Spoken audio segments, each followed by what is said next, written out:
പ്രിയപ്പെട്ട പ്രേക്ഷകർക്കും ബിഗ് ടിവിയുടെ തിരുവോണ ആശംസകൾ നേർന്നുകൊണ്ട് ഈ തിരുവോണം നമ്മളുടെ കൂടെ ആഘോഷിക്കാനായിട്ട് വന്നിരിക്കുന്നത് ആരാണെന്ന് കണ്ടോ?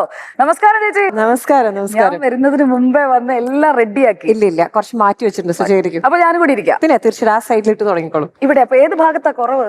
ഈ ഭാഗത്ത്. ഈ ഭാഗത്താണ്. അപ്പൊ ഈ വശം നോക്കി അങ്ങിരിക്കാം. നടുവൊന്നും വയ്യ, പ്രായമൊക്കെ ആയില്ലേ. അപ്പൊ ചേച്ചി, നമ്മൾ ഈ പൂക്കളത്തിന്റെ കാര്യം പറയുമ്പോഴേ, പൂക്കളത്തില് ഏറ്റവും കൂടുതൽ നമുക്കൊരു പൂക്കളം കാണുമ്പോൾ ഈ പൂക്കളമൊക്കെ വിധി നിർണ്ണയിക്കാനൊക്കെ പോയിട്ടുണ്ടാവുമല്ലോ, പൂക്കള മത്സരത്തിന്റെ ഒക്കെ. അപ്പൊ നമ്മുടെ കണ്ണിൽ ആദ്യം ഉടക്കുന്ന നിറം ഏതാണ്? ഒരു പൂക്കളത്തിൽ ഏറ്റവും ഭംഗി കൊടുക്കുന്ന ഒരു നിറം? ഏറ്റവും ഭംഗി എപ്പോഴും തുമ്പപ്പൂവിനല്ലേ. എനിക്ക് ഏറ്റവും ഇഷ്ടമുള്ള വൈറ്റ് കളർ ഭയങ്കര ഇഷ്ടമാണ്. തുമ്പപ്പൂവിനാണ് എനിക്ക് ഏറ്റവും കൂടുതൽ ഇഷ്ടം തോന്നാറുള്ളത്. അപ്പൊ തുമ്പപ്പൂ നടുവിൽ വെക്കണം. നമ്മള് തുമ്പ വെച്ച്, നമ്മൾ ഇവിടെ നടുവിൽ വെച്ചിട്ടില്ല, എന്നാലും സൈഡില് തുമ്പ പോലത്തെ ഒരു വെള്ള പൂവുണ്ട്. അതെ. ഇപ്പൊ കൂടുതൽ നമ്മളൊരു ഡിജിറ്റൽ സാറ്റിസ്ഫാക്ഷൻ എന്ന് പറയുമല്ലോ, ചേച്ചിക്ക് അങ്ങനെ തോന്നിയിട്ടുണ്ടോ? അതായത് നമ്മൾ ഓണം ആഘോഷിക്കുന്നു മാത്രമല്ല, നമ്മൾ ഓണം ആഘോഷിക്കുന്നു അറിയിക്കുക. അതെ, 10 പേര് അറിയണം എന്നുള്ളത്. പണ്ടത്തെ ആഘോഷത്തിൽ നിന്ന് അങ്ങനെ ഒരു മാറ്റം നമ്മുടെ ഒരു ചിന്താഗതിക്കൊക്കെ. ഇപ്പൊ നമ്മളിരുന്ന് ഈ പൂക്കളം ഇടുന്നു, വേണമെന്നുണ്ടെങ്കിൽ നമുക്ക് ഈ പൂക്കളം ഇടാതെ സംസാരിക്കാം, അല്ലെ? അതെ. അപ്പൊ ഇപ്പൊ ഇടുന്ന ആ ഒരു ഓണത്തിന്റെ ഒരു ഫീൽ ഉണ്ടാവുകയും ചെയ്യും. നമുക്കൊരു സമാധാനം. ഒരു ഓണം ശരിക്കും പറഞ്ഞാൽ ഇന്നാണ് വർഷങ്ങൾക്ക് ശേഷം ഒരു ഓണപ്പൂ ഇടുന്നത്. ചോദിക്കാൻ വരുമായിരുന്നു. ഞാനും കുറെ കാലമായി ഇടയ്ക്കൊക്കെ ഇടും. കാരണം മക്കള് പൂക്കളം ഇടണമെന്നൊക്കെ പറയുമ്പോഴേക്കും അങ്ങനെ പൂവൊക്കെ ഹസ്ബൻഡ് വാങ്ങിച്ചുകൊണ്ട് വെക്കും. എന്നിട്ട് അവരിടും, ഞാൻ ഡ്യൂട്ടിക്ക് പോകും. അപ്പൊ തിരിച്ചു വരുമ്പോഴത്തേക്ക് നല്ല പൂക്കളം അച്ഛനും മക്കളും കൂടെ ഇട്ട് വെക്കും. അതാണ് ഇടിക്കാൻ എനിക്കാണ് പറ്റിയത്. അതെ. അപ്പൊ ആ ജോലിക്കിടയിൽ പൂക്കളം ഇടാനായിട്ട് പറ്റിയെന്നുള്ളതാണ്. അപ്പൊ അതിനെന്തായാലും ബിഗ് ടിവിക്ക് താങ്ക്സ്. നമ്മളപ്പോ ഈ പൂക്കളത്തിന്റെ കാര്യം പറഞ്ഞു വന്നപ്പോഴാണ്, നേരത്തെ കൂട്ടുകാരിയുടെ കാര്യം പറഞ്ഞല്ലോ, ഈ കുട്ടിക്കാലത്തെ ആശയെക്കുറിച്ച് അധികം അങ്ങനെ എനിക്ക് തോന്നുന്നു കുറച്ച് അഭിമുഖങ്ങളിലൊക്കെ ചില കാര്യങ്ങളൊക്കെ പറഞ്ഞിട്ടുണ്ട്. അതൊക്കെ ബാൾട്ടന്റെ കാര്യവും അങ്ങനെയുള്ള കാര്യങ്ങളൊക്കെയാണ്. അല്ലാതെ കുട്ടിക്കാലത്തെ ആശ എങ്ങനെ ജീവിക്കാനാണ് ആഗ്രഹിച്ചത്? ഇപ്പോ ഒരു ഓണം ആകുമ്പോഴത്തേക്ക് നമ്മൾ ഓർമ്മകളിലേക്കാണല്ലോ പോകണ്ടേ. അപ്പൊ കുട്ടിക്കാലത്തെ ആശയ്ക്ക് എങ്ങനെയായിരുന്നു? ആ ഒരു ഓണത്തിന് ഈ മത്സരമുള്ള ഒരു ആശ, അങ്ങനെ ഒരു മത്സരിക്കുന്ന ഒരാളാണോ? കാണുമ്പോൾ വളരെ സാധുവായ ഒരു സ്ത്രീയാണ്. മത്സരം എന്ന് വെച്ചാൽ ഭയങ്കര ഒരു കോമ്പറ്റീഷൻ ഒന്നുമല്ല. അവരുടെ പൂക്കളൊക്കെ, അവിടെ 3 മക്കളാണ്, ഞങ്ങൾ 3 മക്കളാണ്. അപ്പൊ അവരെക്കാളും കുറച്ചുകൂടി ഭംഗിയുള്ള ഒരു പൂക്കളം ഇടണമെന്നല്ലേ ഞാൻ. കുറച്ചുകൂടെ 2 ആൺകുട്ടികളും 1 പെൺകുട്ടി. അവിടെയോ? അവിടെ 3 പെൺകുട്ടികളാണ്. അപ്പൊ അവർക്ക് ശരിക്കും കുറച്ചുകൂടെ സ്ട്രോങ് ആണ്. പൂ പറിക്കാനും ഹെൽപ്പ് ചെയ്യാനും ഒക്കെ കൂടുതലുണ്ട്. പക്ഷെ എനിക്ക് അത്രയും ഇവരുടെയൊക്കെ സപ്പോർട്ട് ഉണ്ടെങ്കിൽ, മൂത്ത ചേട്ടൻ ഭയങ്കര ഡിഫറൻസ് ഉണ്ടായിരുന്നു, 9 years ഡിഫറൻസ് ഉണ്ടായിരുന്നു. അപ്പൊ ഒരു ചേട്ടനാണ്, ഞങ്ങൾ രണ്ടുപേരുമാണ്, ഞാനും എന്റെ ചെറിയ ചേട്ടനുമാണ് ഇതൊക്കെ ഓടി നടന്ന് ഇതൊക്കെ ചെയ്യുക. അപ്പോ ഒരു രസമുള്ള ഒരു കാലം. അതൊരു മത്സരം എന്നല്ല, അതിൻ്റെയൊക്കെ ഒരു ഫണ്ണുണ്ടല്ലോ. അപ്പൊ ശരിക്കും മിസ് ചെയ്യുന്നുണ്ട്. അത് മാത്രമല്ല, ഉത്രാട സമയത്ത് തലേ ദിവസം തിരുവോണം ഞങ്ങളുടെ വീട്ടിലാണ്. ഞാൻ എന്റെ സൈഡ് ശരിയാക്കും. അതെ, പെരുമ്പാവൂരാണ് എന്റെ വീട്. പക്ഷെ എന്റെ അമ്മയുടെ വീട് തൃക്കാരിയൂർ എന്ന് പറഞ്ഞ സ്ഥലത്താണ്. അവിടെ എല്ലാ ഉത്രാടത്തിനും നമ്മളെല്ലാവരും ചേർന്നിട്ട്, അമ്മയുടെ ബ്രദേഴ്സ് സിസ്റ്റേഴ്സ് എല്ലാവരും ചേർന്ന് ഉത്രാടം നമ്മൾ അവിടെ ആഘോഷിക്കുക. അത് ഭയങ്കര ബ്യൂട്ടിഫുൾ മെമ്മറിയാണ്. അന്ന് തിരിച്ചു വരാൻ എല്ലാവരും അവരവരുടെ വീട്ടിൽ പോകും. പക്ഷെ ഞാൻ അവിടെ ഇങ്ങനെ ചാനലിലൂടെയാണ് നമ്മൾ ഉത്രാടപ്പാച്ചിൽ കാണുന്നത്. അപ്പൊ ഇന്നലെയൊക്കെ നമ്മൾ ഉത്രാടപ്പാച്ചിൽ ശരിക്കും പ്രേക്ഷകരെ കാണിച്ചു കൊടുത്തു. ആൾക്കാരൊക്കെ ഈ സാധനം വാങ്ങിക്കാൻ പോകുന്നത്, നമ്മൾ തന്നെ സാധനം വാങ്ങിക്കാൻ പോകുന്നു, അങ്ങനെ എന്തൊക്കെ സാധനങ്ങളാണ് വാങ്ങിച്ചത്. അപ്പൊ ഞങ്ങൾക്കിടയിൽ തന്നെ അങ്ങോട്ടും ഇങ്ങോട്ടും വട്ടപ്പേരൊക്കെ ഇട്ട് വിളിച്ച് അങ്ങനെയൊക്കെ വളരെ രസമായിട്ട്, നമ്മളൊരു കുടുംബം തന്നെയാണ്. അപ്പോൾ ചാനൽ എന്നതിനപ്പുറം ഒരു കുടുംബമായിട്ടുള്ള ഒരു ആഘോഷമാണ്. അപ്പൊ ആ ഒരു ഉത്രാടപ്പാച്ചിൽ നമ്മൾ ഇന്നലെ ആഘോഷിച്ചു. ഇപ്പൊ തിരുവോണത്തിലേക്ക് എത്തിയിരിക്കുകയാണ്. എപ്പോഴെങ്കിലും ചേച്ചി ഈ ഒരു ഉത്രാടപ്പാച്ചിൽ എന്ന് പറയുന്ന രീതിയിൽ തലേ ദിവസം, തിരുവോണത്തിന്റെ തലേ ദിവസം പോയിട്ട് കുട്ടിക്കാലത്തോ പിന്നീടോ എപ്പോഴെങ്കിലൊക്കെ ഈ സാധനം വാങ്ങിക്കാൻ പോയിട്ടുണ്ടോ? പിന്നെയോ, ഏറ്റവും കൂടുതൽ ഓണത്തിന് സന്തോഷം നിറയെ ഉടുപ്പ് കിട്ടും. എല്ലാ അമ്മാവന്മാരും ചിറ്റന്മാരും ഒക്കെ ഉടുപ്പ് മേടിച്ചു തരും. അത് മാത്രമല്ല, ഉച്ച സമയത്താണ് നമ്മൾ ഊണ് കഴിക്കാൻ പോവാ തറവാട്ടില്. അപ്പം അമ്മയും അച്ഛനും ബാക്കിയുള്ള കസിൻസിനൊക്കെ ഉടുപ്പ് മേടിക്കുമല്ലോ. ആ കൂട്ടത്തിൽ നമുക്ക് വീണ്ടും ഒരു ഉടുപ്പ് കിട്ടും. ആ ഷോപ്പിങ്ങിലൊക്കെ ഞങ്ങളൊക്കെ ഒരു ഭാഗമാവുമായിരുന്നു. ഭയങ്കര ഷോപ്പിംഗ് ഒന്നുമല്ല, ഒരു തുണിക്കടയിൽ പോയി എല്ലാവർക്കും പാവാടയും ബ്ലൗസും, എന്നൊക്കെ എല്ലാം പാവാടയും ബ്ലൗസും ഇടുന്ന കാലമാണ്. പാവാടയും ബ്ലൗസും വാങ്ങിക്കും, അമ്മൂമ്മയ്ക്ക് മുണ്ടും വേഷ്ടി വാങ്ങിക്കും. അപ്പൊ അങ്ങനെയുള്ള ഷോപ്പിങ്ങിന്റെ ഭാഗമാകും. പിറ്റേ ദിവസം ഓണത്തിന് പോകുമ്പം ഞങ്ങൾ വാശി പിടിക്കും, എല്ലാ പ്രാവശ്യവും വാശി പിടിക്കും, തിരിച്ചു പോണ്ട, അമ്മൂമ്മയുടെ കൂടെ നിൽക്കാം. പക്ഷെ എപ്പോഴും പറയും ഓണം അവരവരുടെ വീട്ടിൽ ഉണ്ണണം എന്ന് ഭയങ്കര നിർബന്ധമായിരുന്നു എൻ്റെ അച്ഛനും അമ്മയ്ക്കും. അപ്പൊ എങ്ങനെ പോയാലും ഞങ്ങൾ ജീവിക്കുന്ന പെരുമ്പാവൂർ വീട്ടിലേക്ക് വന്നിട്ട് നമ്മൾ ഓണം ആഘോഷിക്കും. അച്ഛൻ ഭയങ്കര കുറച്ചൊരു സ്ട്രിക്റ്റ് ആയിരുന്നു. സ്നേഹം. പക്ഷേ ചേച്ചി ഇടയ്ക്ക് പറഞ്ഞ് ഞാൻ കേട്ടിട്ടുണ്ട്, വായിച്ചിട്ടുണ്ട്, അതായത് അച്ഛനാണ് ഈ ആശയെ രൂപപ്പെടുത്തിയെടുക്കുന്നതിൽ ഏറ്റവും 100%. അച്ഛൻ വളരെ ബോൾഡ് ആവണം, നമ്മൾ സ്വയം ഓരോരോ കാര്യങ്ങൾ ചെയ്യാൻ പഠിക്കണം എന്നൊക്കെ പറഞ്ഞ ഒരു ധൈര്യം തന്നെ മുമ്പോട്ട് കൊണ്ടുവന്ന ഒരാൾ അച്ഛനാണ്. പക്ഷെ എന്നാൽ അച്ഛൻ ഒരു സ്ട്രിക്റ്റ് ആയിരുന്നു. പുറത്ത് ഭയങ്കര മസിലൊക്കെ പിടിക്കുമെങ്കിലും ഉള്ളിൽ ഭയങ്കര സ്നേഹമുള്ള ഒരച്ഛനായിരുന്നു. എനിക്കെപ്പോഴും പാദസരം വേണമെന്ന് പറഞ്ഞിട്ട് ഞാൻ വാശി പിടിക്കുമായിരുന്നു. ഒരുപാട് കിലുക്കമുള്ള പാദസരം നമുക്കൊരു മോഹം ഉണ്ടാവല്ലോ, ഒരുപാട് കിലുക്കല്ല, മാങ്ങ ഷേപ്പിലുള്ള പാദസരം, ഇടയ്ക്ക് മണികളുള്ള ഒരു പാദസരം. ഏത് പ്രായമാണെന്ന് ശരിക്കും ഒരു 3 മണി വീതം അതെ കറക്റ്റ്. അപ്പൊ അതിങ്ങനെ വേണമെന്ന് പറയായിരുന്നു. ഒരു ദിവസം ഒരു ഓണക്കാലത്താണ്, ഉറങ്ങി എഴുന്നേറ്റ് രാവിലെ എഴുന്നേൽക്കുന്ന സമയത്ത് ഞാൻ പെട്ടെന്ന് കാലെടുത്ത് വെക്കുമ്പോൾ കാലിലൊരു കിലുക്കം. അപ്പൊ പെട്ടെന്ന് നമുക്ക് ഭയങ്കര സന്തോഷമല്ലോ. നോക്കുമ്പോ തലേ ദിവസം സർപ്രൈസ്. അതെ, തലേ ദിവസം അച്ഛൻ ഞാൻ ഉറങ്ങുന്ന സമയത്ത് എന്റെ കാലിലൊരു പാദസരം ഇട്ട് തന്ന, ഒരു വെള്ളിയുടെ ഒരു പാദസരം, നിറയെ കിലുങ്ങുന്ന പാദസരം ഇട്ട് തന്ന ഒരു മനോഹരമായിട്ടുള്ള ഒരു ഓർമ്മ എനിക്ക് ഓണക്കാലത്തെ കുറിച്ചുണ്ട്. അങ്ങനെയുള്ളൊരു സർപ്രൈസ് ഓണക്കാലത്ത് പിന്നെ മക്കൾക്കോ ശരത്തേട്ടനോ അല്ലെങ്കിൽ നാസിക്കിലെ അച്ഛനും അമ്മയ്ക്കോ അല്ലെങ്കിൽ ഇവിടുത്തെ അച്ഛനും അമ്മയ്ക്കോ അങ്ങനെ തിരിച്ചു കൊടുക്കാൻ പറ്റിയിട്ടുണ്ടോ? കുട്ടികൾക്ക് എന്ന് വെച്ചാൽ എപ്പോഴും ഓണം വിഷു ഒക്കെ ചെറിയ രീതിയിലാണെങ്കിലും നമ്മൾ ആഘോഷിക്കാൻ ശ്രമിക്കും സുജയ. കാര്യം പുറത്ത് ജീവിക്കുന്നവരായതുകൊണ്ട് നമ്മുടെ ആഘോഷങ്ങളൊക്കെ എന്താണെന്ന് നമ്മളെ കുട്ടികളെ പറഞ്ഞ് മനസ്സിലാക്കണമല്ലോ. എന്താണ് ഓണം, എന്താണ് വിഷു എന്നുള്ളത്. അപ്പൊ വീട്ടിൽ നമ്മളെ ഫ്രണ്ട്സ് ഒക്കെ വന്ന് ഒരു സദ്യ ഉണ്ടാക്കാനൊക്കെ ഞാനാണ് കേട്ടോ. ഞാൻ മോശമില്ലാണ്ട് കുക്ക് ചെയ്യുന്ന ഒരാളാണ്. ഞാനത് കണ്ടിരുന്നു. അതായത് ദേഹണ്ണം ഞാനാണ് എന്ന് പറഞ്ഞു. അത് ഞാൻ ആശാശരത്ത് കുടുംബത്തിലാണ് കണ്ടത്. കാരണം അതെനിക്ക് ഇങ്ങനെ സജഷൻ വന്ന് അങ്ങനെ ഇടയ്ക്ക് കണ്ടിട്ടില്ല. നാസിക്കിൽ ഒരു പ്രാവശ്യം പോയിട്ട് കുക്ക് ചെയ്തത് ശരത്തേട്ടന്റെ അച്ഛനും അമ്മയ്ക്കും എല്ലാവരും കൂടി ഇരുന്ന് എനിക്കൊന്ന് തേങ്ങ ചേർന്ന് എല്ലാവരും കൂടെ ചേർന്ന് കുക്ക് ചെയ്യാൻ ഇഷ്ടമുള്ള ഒരാളാണ്. ചേച്ചി, നമ്മുടെ റിപ്പോർട്ടർമാരൊക്കെ ഉണ്ടല്ലോ, നിങ്ങൾ വിചാരിക്കുമ്പോൾ അവർ ഈ റിപ്പോർട്ടിങ് മാത്രമാണ്, അല്ലെങ്കിൽ നമ്മൾ സീരിയസ് ആണ്. അതെ, നമ്മൾ വാർത്ത മാത്രം ഇങ്ങനെ വായിച്ച് ചർച്ചയൊക്കെ ചെയ്ത് ആ ധാരണയൊക്കെ കുറച്ച് മാറിയോ? പ്രത്യേകിച്ചും ചേച്ചി വന്ന് നമ്മുടെ ബിഗ് ടിവിയിൽ ഗംഭീരമായിട്ട് നമ്മുടെ പ്രേക്ഷകരിലേക്ക് ഇപ്പൊ ഈ ഞായറാഴ്ച എത്തിക്കഴിഞ്ഞിരിക്കുകയാണ്. അപ്പൊ ആശാശരത്ത് ബിഗ് ടിവി കുടുംബത്തിന്റെ ഭാഗമാണ്. ബാക്കി കുടുംബാംഗങ്ങളെ കുറിച്ചൊക്കെ എന്ത് തോന്നുന്നു? ഞാൻ ശരിക്കും പറഞ്ഞാൽ ദൂരെ നിന്ന് നിങ്ങളെയൊക്കെ വളരെ അധികം വീക്ഷിക്കുന്ന ഒരാളാണ്. സ്ഥിരമായിട്ട് ന്യൂസ് കാണുകയും നിങ്ങൾ ഡിസ്കഷൻസ് ഒക്കെ കാണുകയും. സുജയ ഭയങ്കര ഇഷ്ടമുള്ള ഒരാളാണ്. എനിക്കിനെ സുജയ സംസാരിക്കും ഇങ്ങനെ രോമാഞ്ചം ഉണ്ടാവും. തീപ്പൊരി സംസാരിക്കുന്ന ഒരാൾ, എന്ത് പറയാനും ധൈര്യം ഉള്ള ഒരാളാണ് സുജയ. പ്രത്യേകിച്ച് പക്ഷെ നമുക്ക് കാണുന്നവർക്ക് ആ ഒരു കോൺഫിഡൻസ്. ഞാൻ എപ്പോഴും ആലോചിക്കാറുണ്ട്, നിങ്ങൾ എങ്ങനെയായിരിക്കും ഇത് പ്രിപ്പയർ ചെയ്യാന്നുള്ളത്. നമ്മൾ സ്റ്റേജിൽ പെർഫോം എങ്ങനെയാണെന്ന് സുജയ, നമ്മൾ വൺസ് കളിച്ചു കഴിഞ്ഞാൽ പിന്നെ കഴിഞ്ഞു. എല്ലാ ദിവസവും നമുക്ക് ഒരേ എനർജി ഉണ്ടാവണമെന്നില്ല. നമ്മൾ കളിക്കുമ്പോൾ എവിടെയെങ്കിലും ഒരു ചെറിയ ഭാവങ്ങൾക്കോ താളങ്ങൾക്കോ എവിടെയെങ്കിലും ഒക്കെ ഒരു അക്ഷരം അങ്ങോട്ടും ഇങ്ങോട്ടും ഒക്കെ മാറാൻ സാധ്യതയുണ്ട്. ഡിപ്പെൻസ്. ചില ദിവസങ്ങൾ നമ്മളുടെ ആയിരിക്കില്ല, ചില ദിവസങ്ങൾ നമ്മളുടെ ആയിരിക്കും. അതുപോലെ തന്നെ ആയിരിക്കില്ലേ നിങ്ങളുടെ. ഞാൻ എപ്പോഴും ആലോചിക്കും, നിങ്ങൾ ന്യൂസ് വായിക്കുന്ന സമയത്ത് എത്ര കോൺഫിഡൻ്റ് ആയിട്ടാണ് വായിക്കുന്നത്, എത്ര പ്രിപ്പയർ ചെയ്യുന്നുണ്ടാവും. എന്തെങ്കിലുമൊക്കെ ഒരു അബദ്ധങ്ങളൊക്കെ വന്നാലും നിങ്ങളത് ഹാൻഡിൽ ചെയ്ത് എന്ത് ബ്യൂട്ടിഫുൾ ആയിട്ടാണ് ചെയ്യുന്നത്. സോ എത്ര പ്രിപ്പറേഷൻ നിങ്ങൾ ഇതിനെടുക്കാറുണ്ട്? ചേച്ചി, ഇപ്പോ നമ്മുടെ ടോക്ക് ഷോ ആശാശരത്ത് ഷോ ചെയ്യുമ്പോൾ തന്നെ ആ ഒരു സബ്ജക്ട് അത്രയും പഠിച്ച് അതിൽ ചോദ്യങ്ങൾ എങ്ങനെ ചോദിക്കണം, അതിലെ ഗസ്റ്റ് ആരൊക്കെയാണ്, അതൊക്കെ ഒന്ന് മനസ്സിലാക്കി അവരെ കുറിച്ചൊക്കെ, അതായത് അവരുടെ ഒരു പോർട്ട്ഫോളിയോ, ഇത് ആരാണ് വരുന്നത്, അപ്പൊ അതിഥി ആരാണ്, അവരോട് നമുക്ക് ഏത് തരത്തിലെ ചോദ്യങ്ങൾ ചോദിക്കാം. പിന്നെ നമ്മുടെ വിഷയത്തോട് നമ്മുടെ ചാനലിന്റെ ഒരു പ്രത്യേകത മനസ്സിലായി കാണുമല്ലോ. ഇത് നമ്മുടെ ചാനൽ, ഞാൻ അതുകൊണ്ട് അങ്ങനെ ചേച്ചി നമ്മുടെ കുടുംബത്തിന്റെ ഭാഗമാണല്ലോ. അപ്പൊ നമ്മുടെ ചാനലിന്റെ ഒരു പ്രത്യേകത, അനിലേരൂർ സാർ ഈ ചാനൽ തുടങ്ങുമ്പോൾ തന്നെ പറഞ്ഞിരുന്നു, നമ്മൾ ആരുടെ പക്ഷത്ത് നിൽക്കുന്നു എന്ന് ചോദിച്ചാൽ നമ്മൾ മനുഷ്യന്റെ പക്ഷത്ത്, ജനങ്ങളുടെ പക്ഷത്ത്. ആ ഒറ്റ പക്ഷം മതി നമുക്ക്. അങ്ങനെ നിന്നാൽ നമ്മൾ കറക്റ്റ് ആണ്. നമുക്ക് വേറെ ഒന്നും ചിന്തിക്കാനില്ല. അപ്പൊ ചോദ്യം ചോദിക്കാൻ ആരെയും പേടിക്കണ്ടല്ലോ. നമ്മൾ ആരുടെയെങ്കിലും ഒരാളുടെ പക്ഷത്താണെങ്കിൽ അയാൾക്ക് വേണ്ടി സംസാരിക്കണം, അല്ലെ? അല്ലെങ്കിൽ അവർക്ക് വേണ്ടി സംസാരിക്കണം. അതിനപ്പുറം നമ്മുടെ മനസ്സിൽ ഉള്ള കാര്യങ്ങൾ എന്താണോ ആ ജനങ്ങൾക്ക് വേണ്ടത്, അതിനുവേണ്ടി നമ്മൾ ശബ്ദമുയർത്തുക, അധികാരികളെ ക്വസ്റ്റ്യൻ ചെയ്യുക. ഇന്ന് നടന്ന ഒരു സംഭവം പ്രസന്റ് ചെയ്യുന്ന സമയത്ത് അതിനെക്കുറിച്ച് പ്രിപ്പയർ ചെയ്യാനോ അതിനെക്കുറിച്ച് കൂടുതൽ റിസർച്ച് ചെയ്യാനുള്ള ഒരു സമയമൊന്നും കിട്ടിയിട്ടുണ്ടാവില്ല. പക്ഷെ അതിനെക്കുറിച്ച് അന്ന് വൈകുന്നേരം ഡിബേറ്റ് ചെയ്യുമല്ലോ. അതിപ്പോ എനിക്ക് തോന്നുന്നു നമ്മുടെ ചർച്ചകളിൽ ഇപ്പോ നമ്മൾ എടുക്കുന്ന ആ ഒരു വിഷയം, ആ വിഷയത്തെക്കുറിച്ച് ഒരുപാട് നമുക്ക് ആഴത്തിൽ പഠിക്കാൻ സമയം കിട്ടില്ല. പക്ഷെ അവിടെയാണ് നമ്മുടെ നേരത്തെ നമ്മൾ വായിച്ച അറിവ് നമുക്ക് ഉപയോഗപ്പെടുക.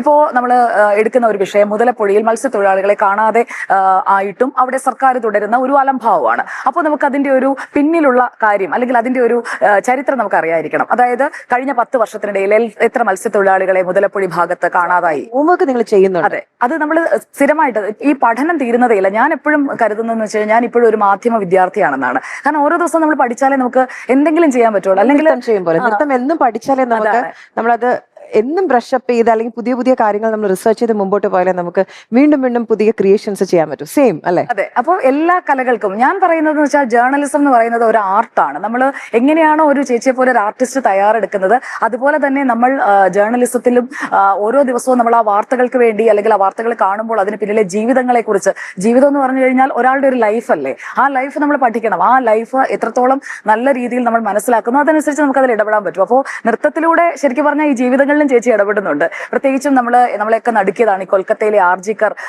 മെഡിക്കൽ വിദ്യാർത്ഥിനിയുടെ ആ ഒരു ക്രൂരമായിട്ടുള്ള ബലാത്സംഗവും ആ കുട്ടി കടന്നുപോയ പീഡനവും മരണവും എല്ലാം. അപ്പോൾ അത് ഇന്നും നമുക്ക് ഷോക്കിംഗ് എന്നേ പറയാൻ കഴിയുകയുള്ളൂ. ഇപ്പോൾ അതിൽ നടപടികളൊക്കെ ആയിക്കൊണ്ടിരിക്കുന്നു, ആളുകൾ അറസ്റ്റിലാകുന്നു, സർക്കാർ മാറിയതോടെ അന്വേഷണത്തിന് വേഗം വെക്കുന്നു, അതൊക്കെ സംഭവിക്കുന്നുണ്ട്. പക്ഷേ ആ ഒരു വിഷയം നൃത്തത്തിലൂടെ കൊണ്ടുവരാം, അത് ഡൽഹി അടക്കമുള്ള വേദികളിൽ ഒരു സോളോ ഭരതനാട്യമായിട്ട് അവതരിപ്പിക്കാം എന്ന് തോന്നുന്ന ആ ഒരു മനസ്സുണ്ടല്ലോ, അവിടെയാണ് ശരിക്കും പറഞ്ഞു കഴിഞ്ഞാൽ യഥാർത്ഥത്തിലുള്ള ആശാ ശരത് എന്ന ജേർണലിസ്റ്റ് ഇരിക്കുന്നതെന്ന് ഞാൻ പറയും. ജേർണലിസ്റ്റ് എന്ന് പറയാൻ പറ്റുമെന്ന് എനിക്കറിയില്ല. പക്ഷെ എന്റെ ഒരു കൊറിയോഗ്രാഫീസ് എല്ലാം എന്റെ മനസ്സിൽ വാർത്തകളായും അല്ലെങ്കിൽ ഞാൻ കാണുന്നതും ഞാൻ അനുഭവിക്കുന്നതുമായിട്ടുള്ള കാര്യങ്ങളാണ് മിക്കവാറും ഒരു കൊറിയോഗ്രാഫി ആയിട്ട് ഒരു പ്രൊഡക്ഷൻ ആയിട്ട് വേദിയിലെത്തുന്നത്.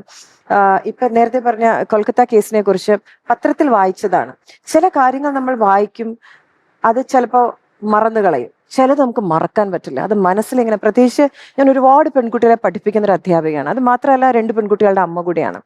അപ്പൊ ഇതിങ്ങനെ മനസ്സിലിങ്ങനെ തങ്ങി നിൽക്കുമ്പോ എനിക്ക് പറയാൻ പറ്റുന്നത്, തുറന്നു ചോദിച്ചോട്ടെ, എന്റെ മകൾക്കായിരുന്നു ഇത് സംഭവിച്ചിരുന്നതെങ്കിൽ എന്ന് ആ അമ്മയെ മനസ്സിൽ കണ്ടല്ലേ അത് ചിട്ടപ്പെടുത്തിയത്? 100% അതെ. ഇപ്പോഴും ഞാൻ വേദിയിൽ അത് അവതരിപ്പിക്കുമ്പോൾ എല്ലാ പെർഫോമൻസിനും അവസാനം മകളെ എന്നാണ്, ഒരു അമ്മയുടെ പെർസ്പെക്റ്റീവിലാണ്.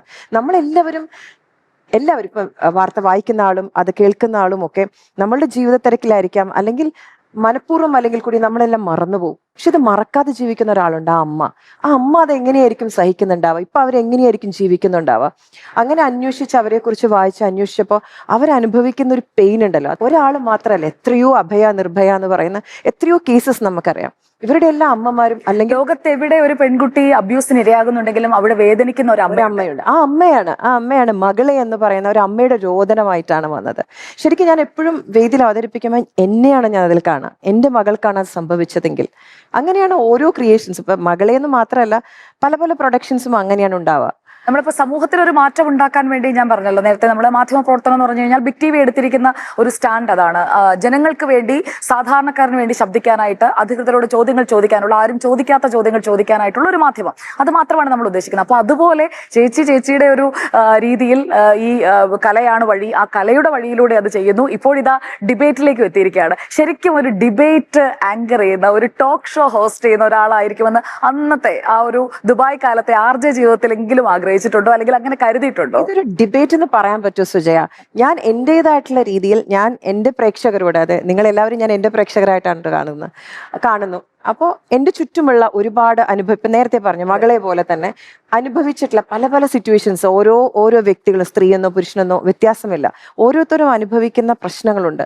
ചിലതൊക്കെ നമുക്കൊന്ന് പോയിന്റ് ഔട്ട് ചെയ്ത് സംസാരിക്കണമെന്ന് തോന്നുന്നു. അങ്ങനത്തെ വിഷയം എടുത്താൽ തന്നെ ആ ഒരു വിഷയത്തിൽ 10 പേരോട് ചോദിച്ചാൽ അത് അനുഭവിക്കുന്നത് 10 തലത്തിലായിരിക്കും. കറക്റ്റ്. അത് അവരുടേതായിട്ടുള്ള ഒരു പെർസ്പെക്റ്റീവിൽ, അവരുടേതായിട്ടുള്ള ഒരു വിഷനിൽ സംസാരിക്കുമ്പോൾ ഒരുപാട് കാര്യങ്ങൾ നമുക്കറിയാൻ പറ്റും, നമ്മളിലൂടെ പ്രേക്ഷകർക്ക് അറിയാൻ പറ്റും. അപ്പൊ നൃത്തത്തിലൂടെ മാത്രമല്ലാതെ ഇങ്ങനെ ഒരു സംവാദത്തിലൂടെ അത് പ്രേക്ഷകരിൽ എത്തിക്കാൻ കഴിഞ്ഞാൽ ഒരു സന്തോഷം ഉണ്ടാവുന്ന ഒരു കാര്യമാണെന്ന് ഞാൻ മനസ്സിലാക്കി. അങ്ങനെയാണ് ഇതൊരു ഡിബേറ്റ് ആയിട്ട് ഒരിക്കലും കാണരുത് കേട്ടോ. എനിക്കൊരു വലിയ ഡിബേറ്റ് ചെയ്യാനൊന്നും അറിയില്ല.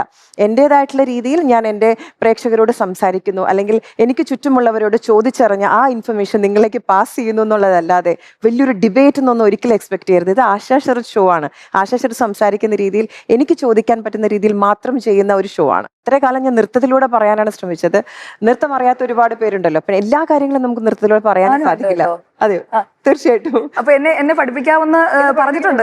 ഇത്രനാളും സുജയ ന്യൂസ് വായിക്കുന്നതും ചൂടേറിയ സംവാദങ്ങളല്ലേ നിങ്ങൾ കണ്ടിട്ടുള്ളൂ. നൃത്തം ചെയ്യുന്ന സുജയെ കണ്ടിട്ടില്ലല്ലോ. ഇന്ന് നമുക്കിത് കാണാം. ചെറുതായിട്ടൊക്കെ ഇടയ്ക്കൊക്കെ കണ്ടിട്ടുണ്ട്, പക്ഷെ ഇത്രയും വലിയൊരു ഗുരുവിന്റെ മുന്നിൽ നിന്ന് പഠിക്കാൻ പറ്റുമെന്ന് ഞാൻ കരുതിയില്ല. നമുക്കിന്ന് നൃത്തം ചെയ്യണം കേട്ടോ. ഓണമാണ്, നമുക്ക് ചെറിയ 2-3 മൂവ്മെന്റ്സ് വെച്ചിട്ട് നമുക്ക് വീൽ എൻജോയ് ഓണം സെലിബ്രേഷൻസ്. അപ്പൊ ഇന്നത്തെ ഓണം എന്ന് പറയുന്നത് അത് ആശാ ശരത് തൂക്കി എന്ന് പ്രേക്ഷകർ ഇപ്പൊ പറയുന്നുണ്ടാവും. അപ്പൊ ഈ ഓണം അതെ, ഞങ്ങൾ തൂക്കി, നമ്മൾ തൂക്കി. ഞാൻ അത്യാവശ്യം പാചകം ചെയ്യും, എന്റെ ഭർത്താവും പാചകം ചെയ്യും, മക്കളും കുറച്ചൊക്കെ പാചകം ചെയ്യും. അങ്ങനെ മൊത്തത്തിലുള്ള ഒരു എല്ലാവരും കൂടെ ചേർന്ന് സഹായ സഹകരണ സംഘമാണ് ഞങ്ങള്. പക്ഷെ തിരിച്ചാണ്, എന്റെ ഭർത്താവ് കുക്ക് ചെയ്യില്ല.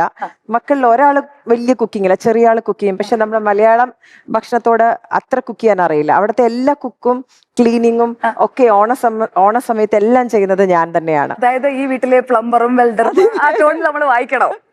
അതെ, ഓണക്കാലത്തെ എല്ലാ കാര്യങ്ങളും ചെയ്യുന്നത് ഞാൻ തന്നെയാണ്. അതിൽ ഞാൻ മറ്റൊരാർക്കും ഞാനത് വിട്ടുകൊടുക്കാറുമില്ല. അപ്പോ വേറെ കാര്യം ഞാൻ ചോദിച്ചോട്ടെ, ഈ കുക്ക് ചെയ്യുമ്പോഴേക്കും ഏറ്റവും പെട്ടെന്ന് തയ്യാറാക്കുന്ന നമ്മളൊരു പറ്റിക്കൽ വിഭവം ഉണ്ടാവുമല്ലോ വീട്ടമ്മമാർക്ക്. ഞങ്ങൾ രണ്ടുപേരും ഇപ്പൊ ഒരു ഇടത്തരക്കാരായ വീട്ടമ്മമാരെ പോലെ നിങ്ങൾക്ക് ഇപ്പൊ തോന്നിയിട്ടുണ്ടാവും. ശരിക്കും ഞങ്ങൾ അങ്ങനെയാണ്, 100% അങ്ങനെ തന്നെയാണ്. നമ്മുടേതൊരു മിഡിൽ ക്ലാസ് കുടുംബമാണ്. വീട്ടില് രണ്ടുപേർക്ക് 2 പെൺമക്കളുണ്ട്. ഇവിടെ ഒരു മോളെ കല്യാണം കഴിപ്പിച്ചു, അടുത്ത ആളെ കല്യാണം കഴിപ്പിക്കാൻ റെഡിയാക്കിക്കൊണ്ടിരിക്കുന്നു. അപ്പൊ അതിന്റെ വീഡിയോസ് ഒക്കെ നമുക്ക് നമ്മുടെ ആശാശരത്ത് കുടുംബം ഇതിലൂടെ കാണാൻ പറ്റും. അപ്പൊ അതൊക്കെ ഒരുക്കങ്ങൾ ഒരു ഭാഗത്ത് നടക്കുന്നത്. എന്റെ മക്കൾ ഇപ്പോ 10ാം ക്ലാസ്സിലോ 6ാം ക്ലാസ്സിലോ ആയിട്ടുള്ളൂ. അപ്പൊ നമ്മുടെ ഒരു ചെറിയ കുട്ടികളാണ്. അപ്പോ നമ്മുടെ 2 പെൺമക്കൾ എന്ന് പറയുമ്പോഴേക്കും ശരിക്കും പറഞ്ഞാൽ നമ്മൾ ഭയങ്കര ഭാഗ്യം ചെയ്തവരാണ് അല്ലെ? 100% യോജിക്കുന്നു. ഭയങ്കര സ്നേഹമാണ് പെൺകുട്ടികൾക്ക്. നമുക്ക് ആ വോംത്ത് അവർ കെട്ടിപ്പിടിക്കുമ്പോഴും അവർക്ക് നമുക്കും റിലേറ്റ് ചെയ്യാൻ പറ്റുന്ന ഒരുപാട് കാര്യങ്ങളുണ്ട്.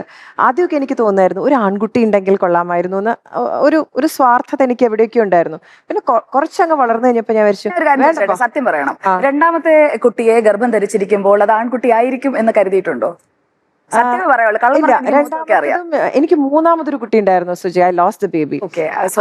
ഇല്ല കുഴപ്പമില്ല. അപ്പൊ 3ാമത്തത് ആൺകുട്ടി ആയിരിക്കണമെന്ന് ഞാൻ ആഗ്രഹിച്ചിരുന്നു.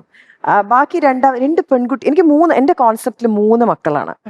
2 മക്കൾ പോരായിരുന്നു, എനിക്ക് 3 മക്കൾ വേണം എന്നുള്ളതായിരുന്നു. അപ്പൊ എനിക്ക് എപ്പോഴും ഡാൻസ് ചെയ്യിക്കാൻ 2 പെൺകുട്ടികൾ, അതിലൊരു സ്വാർത്ഥതയുണ്ട്. ബട്ട് സ്റ്റിൽ ഡാൻസ് ഒക്കെ ചെയ്യിക്കാൻ 2 പെൺകുട്ടികളെ, എനിക്ക് പെൺകുട്ടികളെ ഡ്രസ്സൊക്കെ ചെയ്യിച്ച് പാവാടയൊക്കെ ഇടിപ്പിച്ച് മേക്കപ്പ് ഒക്കെ ചെയ്യിച്ച് ഒരു സാധാരണ അമ്മയ്ക്ക് എന്തൊക്കെ ആഗ്രഹങ്ങളുണ്ടോ അതൊക്കെയുള്ള വളരെ വളരെ സാധാരണക്കാരിയായിട്ടുള്ളൊരു അമ്മയാണ് ഞാൻ ഇപ്പോഴും അവർ കുറച്ച് വലുതാവുന്നവർ 2 പേർക്കും ഒരേപോലത്തെ ഡ്രസ്സ് മേടിക്കുമായിരുന്നു.